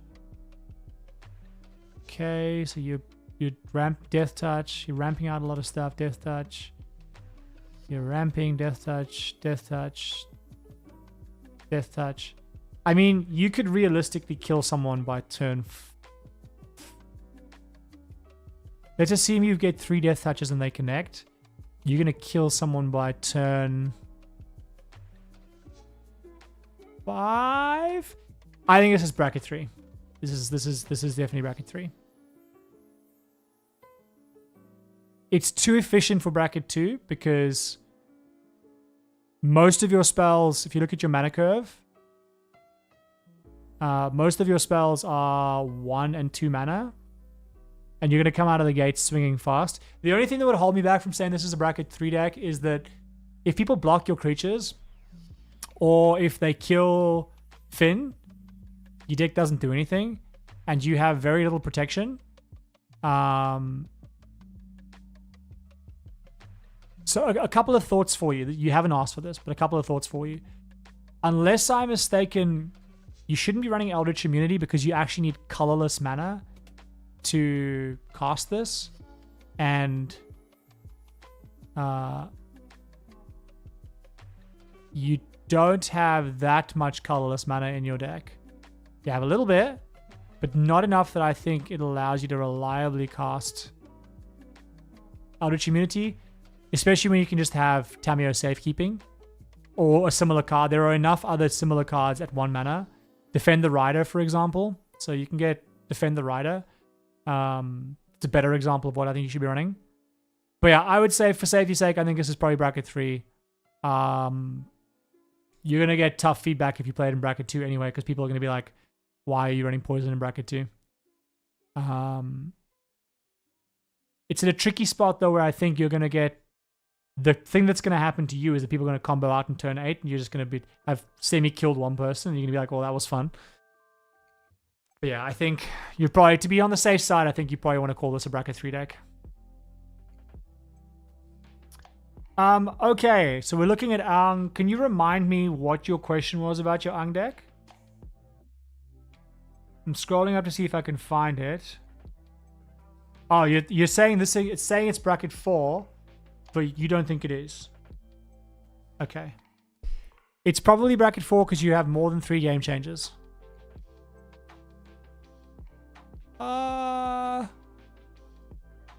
One game changer? Did you set this as bracket 4? Estimated bracket reasoning. You have 1 game changer. And you have a 2-card infinite in your deck. Ayashala and Boomy. So I don't know if you clicked into this, by the way. But this is obviously telling you why it's given you this. So you've got Ayashala and Boomy. That is a...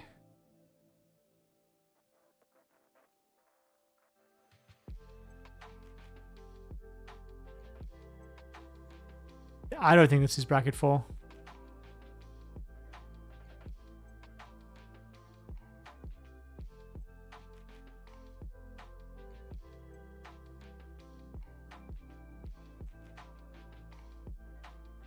Yeah, I think this is I'm just looking at the mana curve.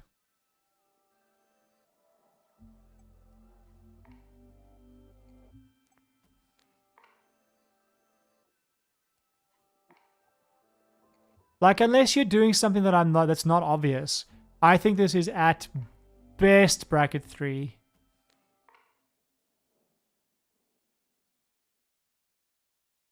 How do I clear this? There we go. Yeah, I think this is at best bracket 3. Maybe even bracket 2, to be honest. The only reason I'm saying it's bracket 3 is because if there's a combo here that costs 10 mana, you could do that by turn 6, turn 5, 6. Therefore, that could be saying it's bracket 4. Depends how many tutors do you have. You have no tutors, right? For this 2-card combination. Very few tutors. Yeah, I think this is... Well, you have some. You have Gamble, Lifelong Friendship. I think you can safely play this in bracket 3. And it's going to be just fine. So, Dragon, the question for the Finn the Fangbearer deck was, is it bracket 2 or bracket 3? And I said bracket 3 because it's mostly poison and it's very low to the ground.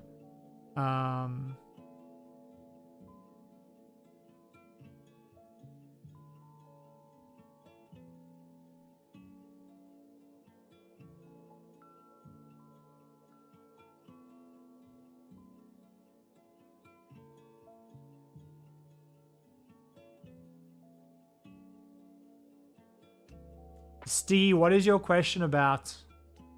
Oh, okay, let me go back. Sorry, I missed this. You consider Price of Glory to be mass land strike, mass land denial. You want to add it to Hearthall, you don't want it to be a fuck me button. Price of Glory. One moment, please.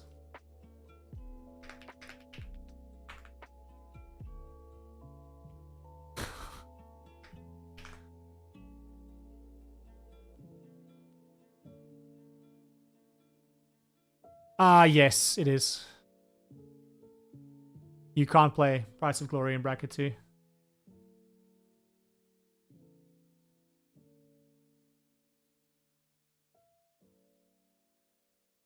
Well, no. Voice of Victory is saying you can't cast spells on your opponent's turn. You still have your lands, you just can't cast spells on your specific turn. So one turn on the 4-turn cycle, they can't cast spells. That's denying them the ability to impact with your turn. It doesn't impact the other 75% of the game. And it certainly doesn't stop them from playing the game on their turn. The one you're talking about, they can't play spells for 75% of the game. Because if they do, they lose their lands. It's a bit like a super defense grid. Based on the way that the brackets are written, it's just never going to work in bracket 2. You could try and rule 0 that. If you're playing with a play group, especially that you know well. But, I mean, Stiggy, just to call you out a little bit, you seem pretty defensive for what seemed like a joke. That's why I'm giving you probably a more direct, stern response in terms of the way I'm answering the question. And then you try to explain that it was the same as a card that's not the same. So that's why you're getting this response. But no, I think it's a really cool card that honestly I think I'd love to see play. But I definitely don't think it's going to fly in. A bit like the Finn the Fangbearer deck, like in bracket 2. Bracket 3, you'd have to rule 0 it, firstly, because it will qualify as mass land denial. But I think you can make an argument to the people you're playing with that all it does is shut down people casting spells on other people's turns, which is not technically mass land denial. And they might go, that's absolutely fine, not a problem. In which case you can play it in bracket 3. But I think if you don't tell people about it, and you play it in the average game, the knee-jerk response you're going to get is most people are going to, by the rules, do you know you're not allowed to play that card? Regardless of what they think about it, they're going to go, do you know that's against the rules? Regardless of whether they agree with the rules or not. So I'll just be careful. I would rule 0 it in bracket 3. Maybe have it as a 101st card to your deck that you can swap in.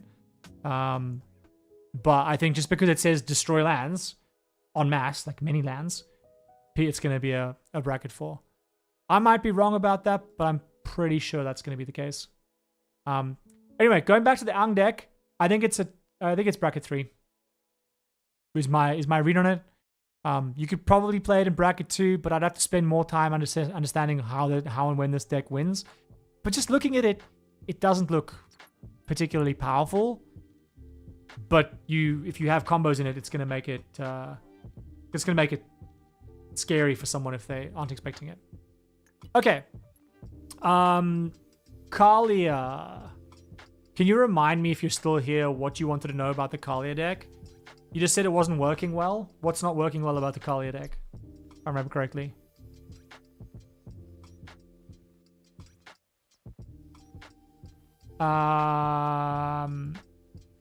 Yeah, I mean, I didn't try and figure out the combo too closely, but if you can kill the whole table on turn 5, then the problem... Okay, so I'm going to go back to the Ang deck quickly.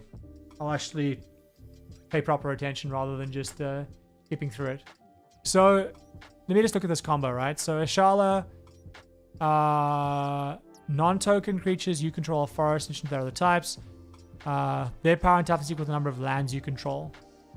Whenever Boomy deals combat damage to a player, untap all lands you control. After this phase, only land creatures can attack. How is this a combo? I don't understand.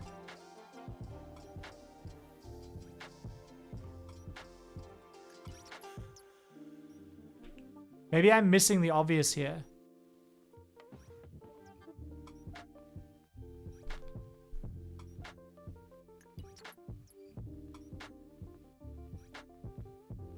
Because for me, whenever Boomy enters Earthbend 4, that's fine. When he deals combat damage to a player, untap all lands you control. Only land creatures may attack. Is because he's a land. Okay, I see. Okay, this makes sense now. Sorry, I used my eyes and my brain. So, to go back, right now, this probably is bracket 4, and the reason it's bracket 4 is because you have tutors to look for combo pieces that can win the game on turn 4. Or turn 5, yeah. Because you can ramp, then you can play this on turn 4 and play that on turn 5. So, I would say yes, based on... I think if you run no tutors, you can make an argument... Thank you, Chad. I've caught up. My brain's caught up. Hello, Vernmore. So yes. If you're running tutors, I don't think you can make an argument for this being bracket 3, because you could tutor for a turn 5 win. And I think that is not in the spirit of bracket 3. If you take out all the tutors, you can make an argument that you run these 2 cards, you're not trying to win on turn 5, but that it can happen. And I think most people will be okay with that. But a combo that can win the game on turn 5 reliably is going to be a problem. So I would say right now it's bracket 4 for a good reason. Either get rid of the combo or get rid of the tutors. Thank you, chat. That helped me.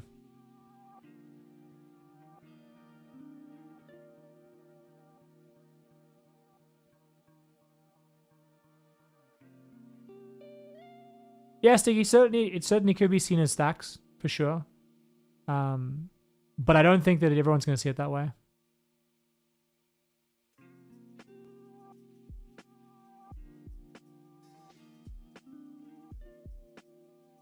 I think the default response will be that it's land destruction. And like, bear in mind it's stacks, but it's denying resources stacks. Because it affects the use of mana.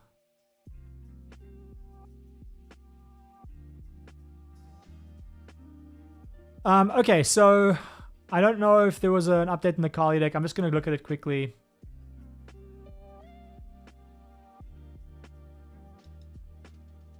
Oh, visual stacks, please.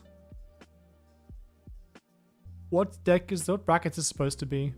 Bracket 4.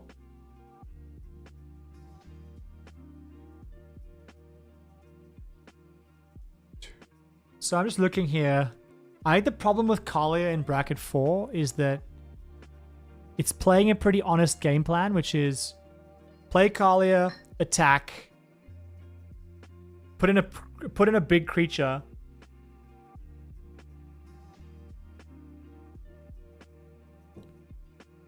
cause problems with the big creature. And the problem is that it's a bit linear. So like if I look at this Kalia deck, right? I think the first thing is that looking at the creatures seems mostly okay. There's all the big Kalia creatures I would expect to see. You've got some ramp, that's fine. Got removal, that's fine. I think you probably need more tutors to fetch your most problematic stuff. I think Phyrexian Arena is way too slow for bracket 4. Bear in mind, I'm just catching what my eye sees, right? Like, there's more changes that could happen with this deck, but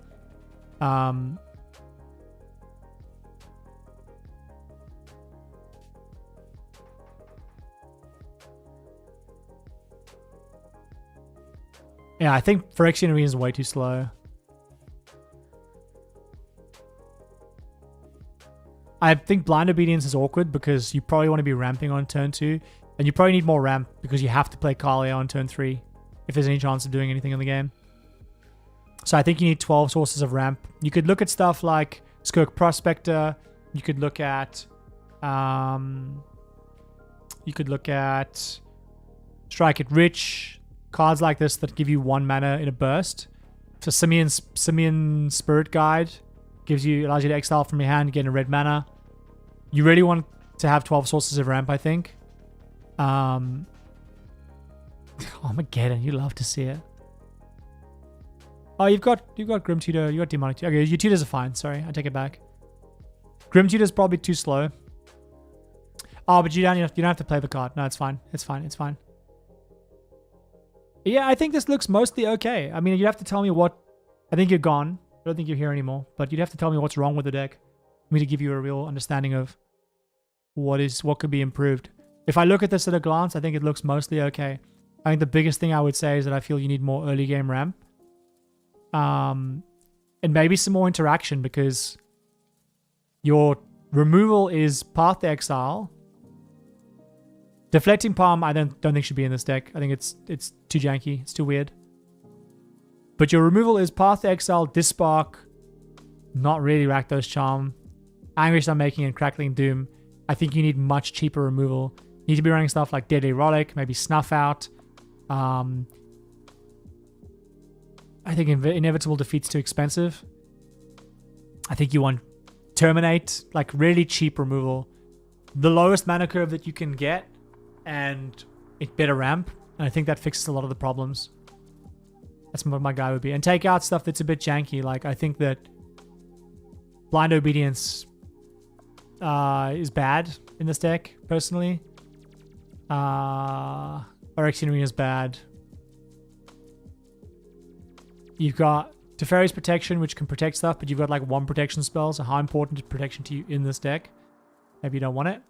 I don't know why you'd run it, but how often do you have 3 mana up to protect stuff?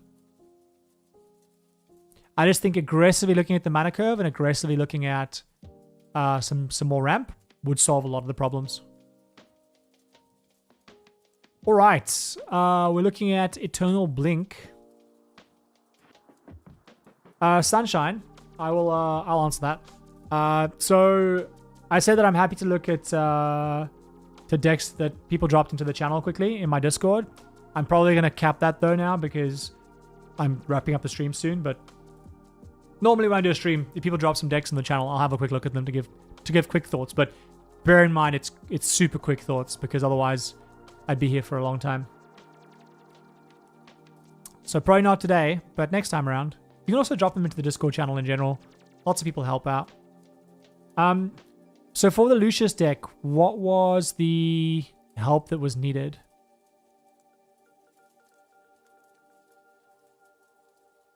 Oh dear, there's even more decks. Everyone showed up. One moment. How many decks have I got left here? 1, 2. I'll open these up quickly, but that's the limit. I'm capping it. And then I'm gonna get hot takes here. This is gonna be Mauled Hound level takes. I say that from a perspective of speed and comedy, not necessarily how good he is, because I love Mauled Hound. He's great.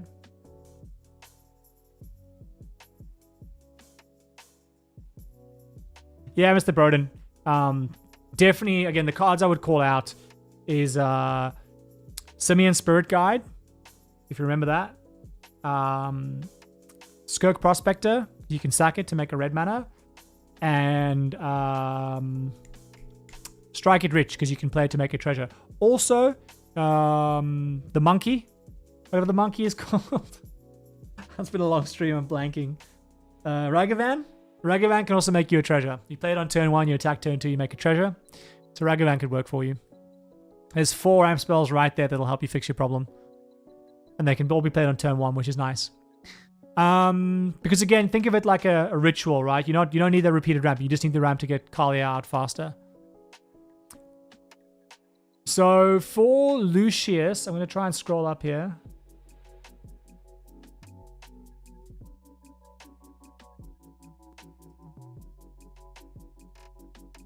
Absolute pleasure, P-Site. Also, tell me how to pronounce your name, by the way. Is it P-Site? P-Site? You have to tell me.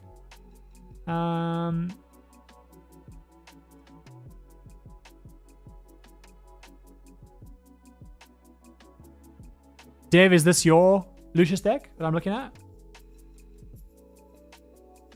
Is that in relation to this deck, or is that a general question? Okay, cool. So let me just look here. So Lucius the Eternal. I've never seen Lucius before. When Lucius or the Eternal dies, exile it and choose target creature an opponent controls. When that creature leaves the battlefield, return Lucius the Eternal to there. From exile. Aha, okay, I see.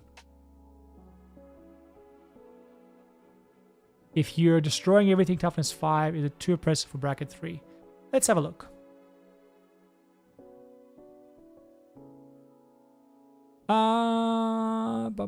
You got lots of...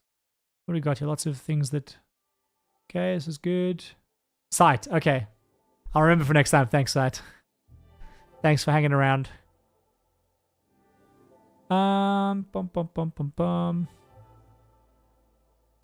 No, I don't see anything here that looks too oppressive for bracket 3. Like, what you need to think about is the play pattern you want to create. Like, bracket 3 is fairly competitive, right? So, you, what you don't want to do is to wipe the board every second turn, and not win the game until, like, turn 12 or 13. If you're doing that, I would say you're... Hey, Evie. Yeah, I'm having a quick look at some decks to finish off the stream. People submitted more than I thought, but we're having a quick look. So this is more about play pattern. I think the deck looks absolutely fine. I don't see anything that immediately jumps out at me as being a big issue. But if you are repeatedly wiping the board and not ending the game, and dragging a game that people want to have end by turn 8 or 9 to turn 15, and every time someone else tries to end the game, you go, actually, I'm going to wipe the board. That's not fun.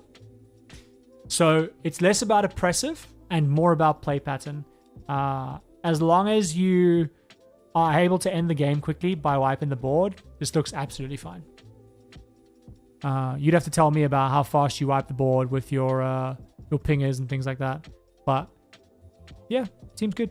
If that was the question, like, does it look oppressive? Not at all. As long as you're not locking people into a game. Which you can. It's legal. You can do that. Just might not be fun for you or for them. Let me know if that answers your question.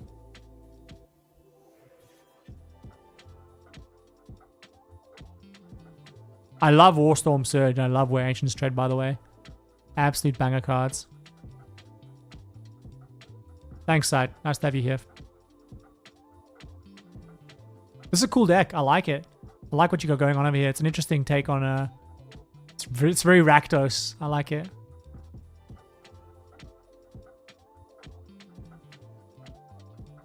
Yeah, I think it's fine. I think it's fine to have a gun to everyone's head. Like, again, the only reality is, like, if you are going, I'm going to ping your commander for 5 damage if you come near me, that's fine. That's not a problem. But again, how long are you taking to end the game? Because if you're in the game by like turn 10, I think that's fine. If you're in the game on turn 15 and people will feel like they're locked in a game with you, I'd be cautious of that. But it doesn't seem like that's necessarily what you're doing, because you want to kill people, right? You want to dome people with your Warstorm Surge. Kill a creature, you know, your commander dies, you deal damage. Yeah, I think it's fine. I think it's great. Bracket 3 seems just right. It won't work in bracket 4. It's too slow, as far as I'm concerned.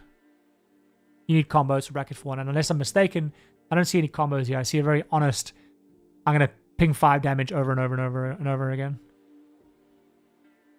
There's no loops, right?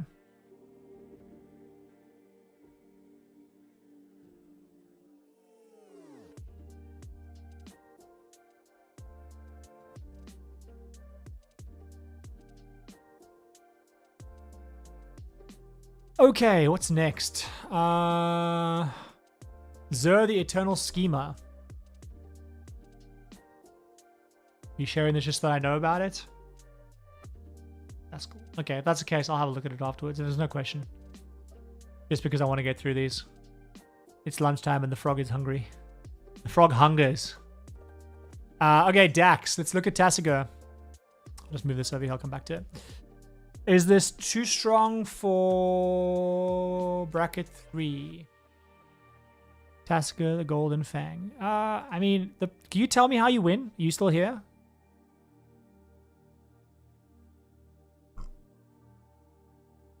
Oh, that's cool. That's a cool windfall. Wow.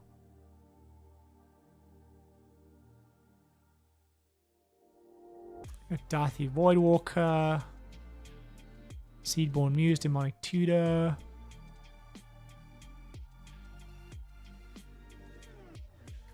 Yeah, these are blinged out. You got Toxrill, Monstrous Serpent, Talion Kindly Lord.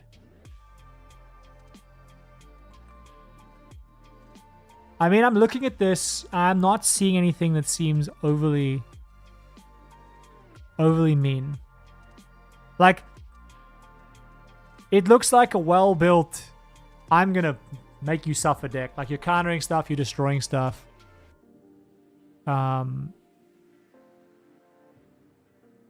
Most of the stuff you to return from your graveyard will be removal. I think it's fine. How are you winning the game? It's my only question to you. If you're playing this in bracket 3, how are you winning the game, and when are you winning the game? Because if you're playing it in bracket 3 and your game plan is to, I don't know, Hullbreaker Horror lock them? Is that the win?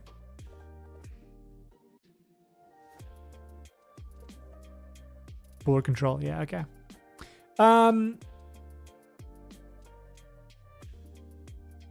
It's the only thing I'd say here is it's how much mana generation do you have? Not a lot, right? Like you're paying for Tasigur honestly, right?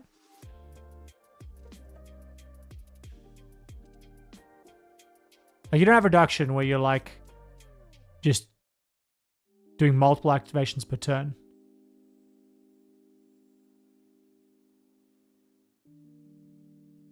So okay, so I have 2 thoughts for you. Hey Evie, I'll have a look. I'll see if I can get to it.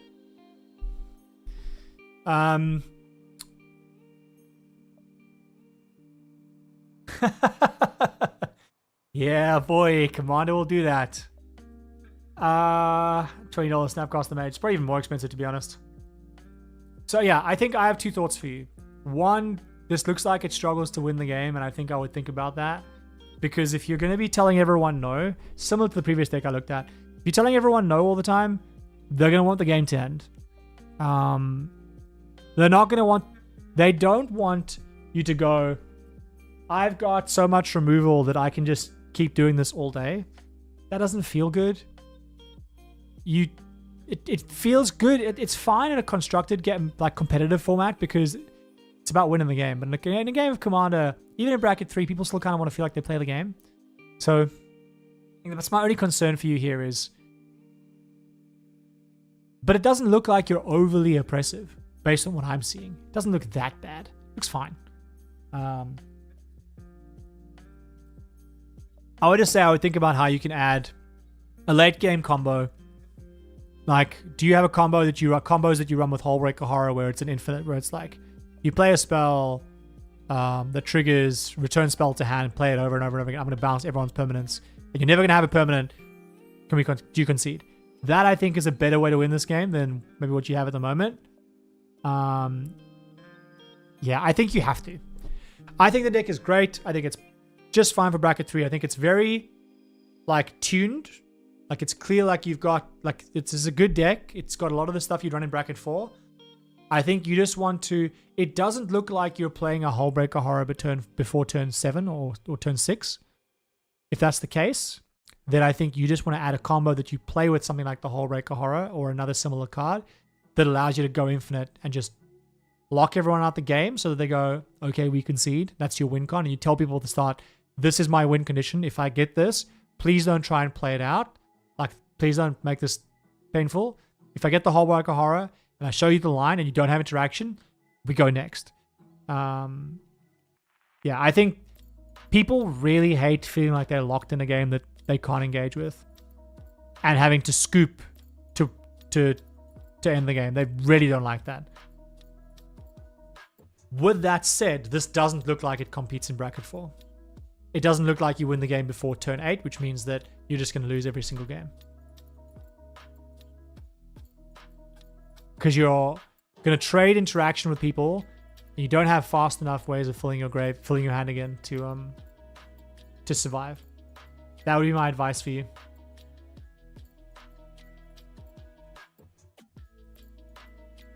There are combos with Hullbreaker Horror. So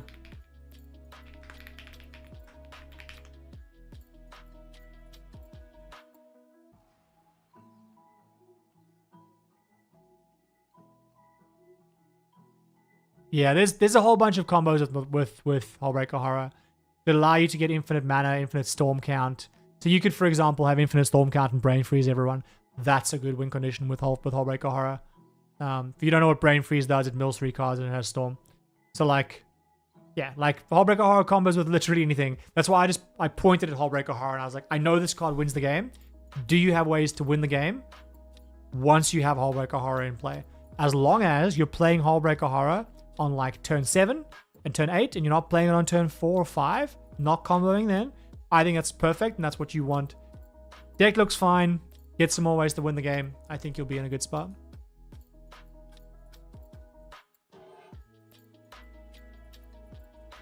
Okay, I'm going to finish off with these.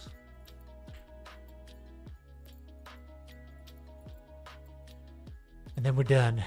I'm going to go eat some food. Okay, so what is the question for Goal Bears? Goal Bears, Goal Bears, Goal Bears. What do I think of the deck? It's based off of mine, but you made it more opponent mill.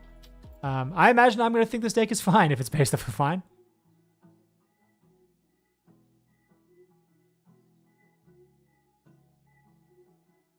How are you winning? Is it still the same Apocalypse Demon? Yeah. Yeah, I mean, it's great. It's very similar to mine. I can see what you've done here. But given you're not asking for advice, I'm probably going to skip over this pretty fast. I know the deck pretty well. I'm glad that you've gone in my direction. I'm very happy that you've done that. Looks like you've got some cool stuff in here. Like you're running Ruin Crab and stuff I wasn't running. I like that. Yeah, it's cool. I like it. Spider-Man Traumatize. Damn, Spider-Man. Golbez is... Yeah, is that the cool printing? I skipped over that, but... Yeah, I absolutely love this art. I think it's incredible.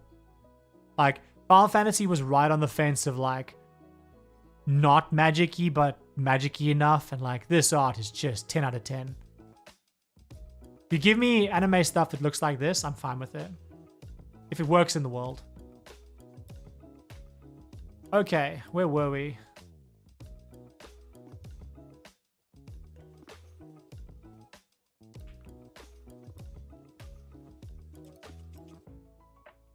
Is this too slow for bracket 3? Oh, I like it, Dragon. It's cool.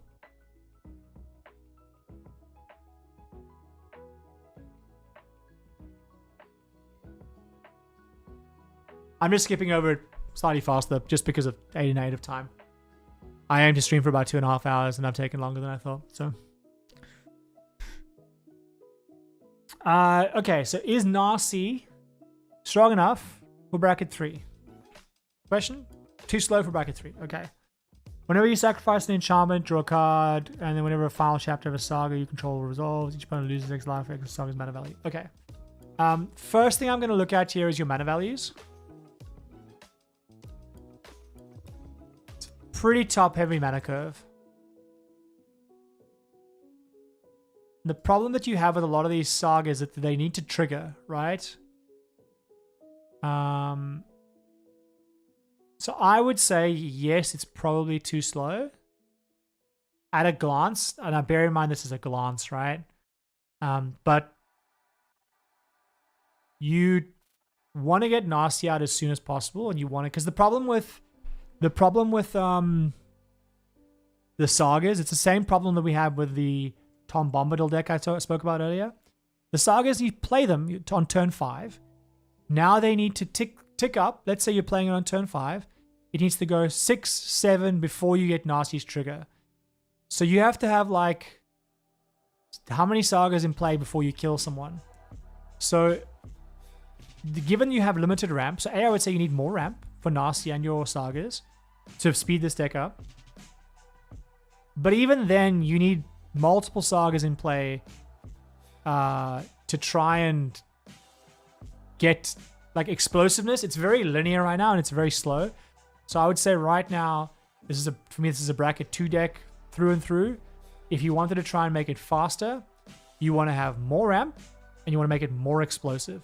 So maybe that means things like the reanimation cards that we were looking at earlier, Yuna and the other one, to try and sneak some of these enchantments in early.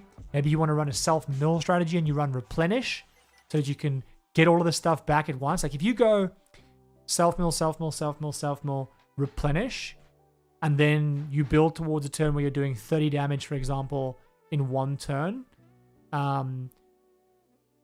Especially if you have something like Bahamut. But you have to get that stuff out on like turn 4 or 5 so that it triggers on turn 8 to make it fast enough to compete in bracket 3. Right now, yeah, it's definitely too slow.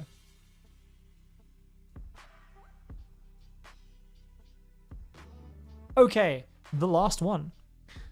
Oh, this is pretty. This is pretty. I'm going to have to look up what Tuvasa does quickly.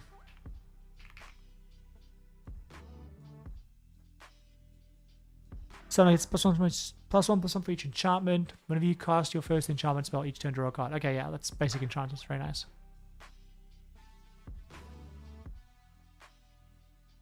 Yes, you can have stuff that can increase lore counters, but there's not a lot of that.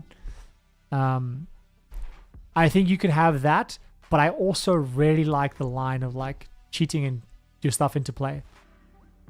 Like if you can get Bahamut into play on turn 4, that end trigger plus Nasty's trigger is like half of people's life totals.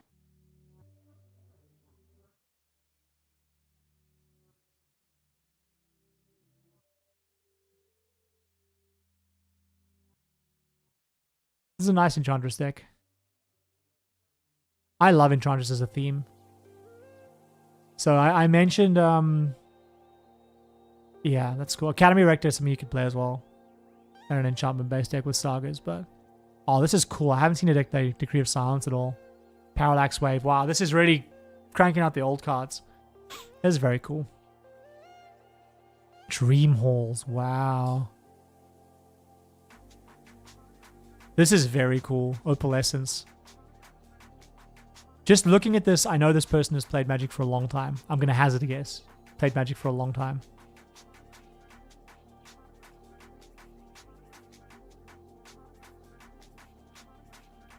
Very cool. How long have you played Magic for? Long time, right? Mouse Boom?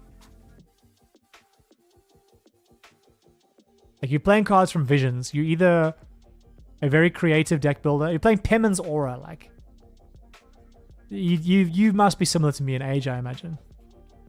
Played Magic for a long time. Most people don't find these cards unless they were playing Magic in the 90s or the 2000s. Or you have an older brother that gave you a collection. It's very cool. Yeah, it is very cool stuff. And the beautiful arts on these cards. It is blinged out. Wow, this is cool. Very big fan. Hello, Goku Dragonheart. Also, shout out the Kamigawa lands. They are my favorite. 15 years? Yeah, that's long enough. Yeah, this is very cool. I like this.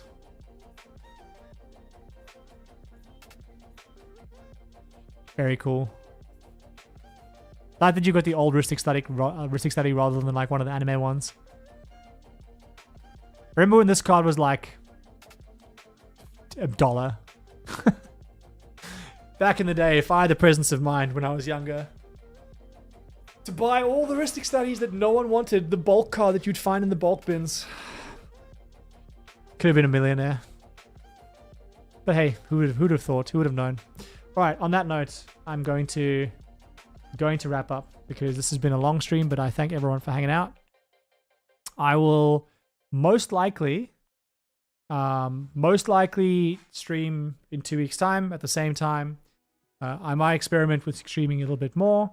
I also want to try and stream a little bit that's the better time zone for my European friends. It's not just in the US, because obviously this is a time zone that works for me, but also works for the US. If you want different things on streams or you want more streams, feel free to let me know in Discord. Drop me a message, or I'll see you again in at least 2 weeks, and maybe I'll come back earlier. Also, if you want different things, maybe you want gameplay streams, whether it's Pauper or something else, Commander streams, let me know. I'll think about doing some of that. But thanks for hanging out, and I will see you very soon.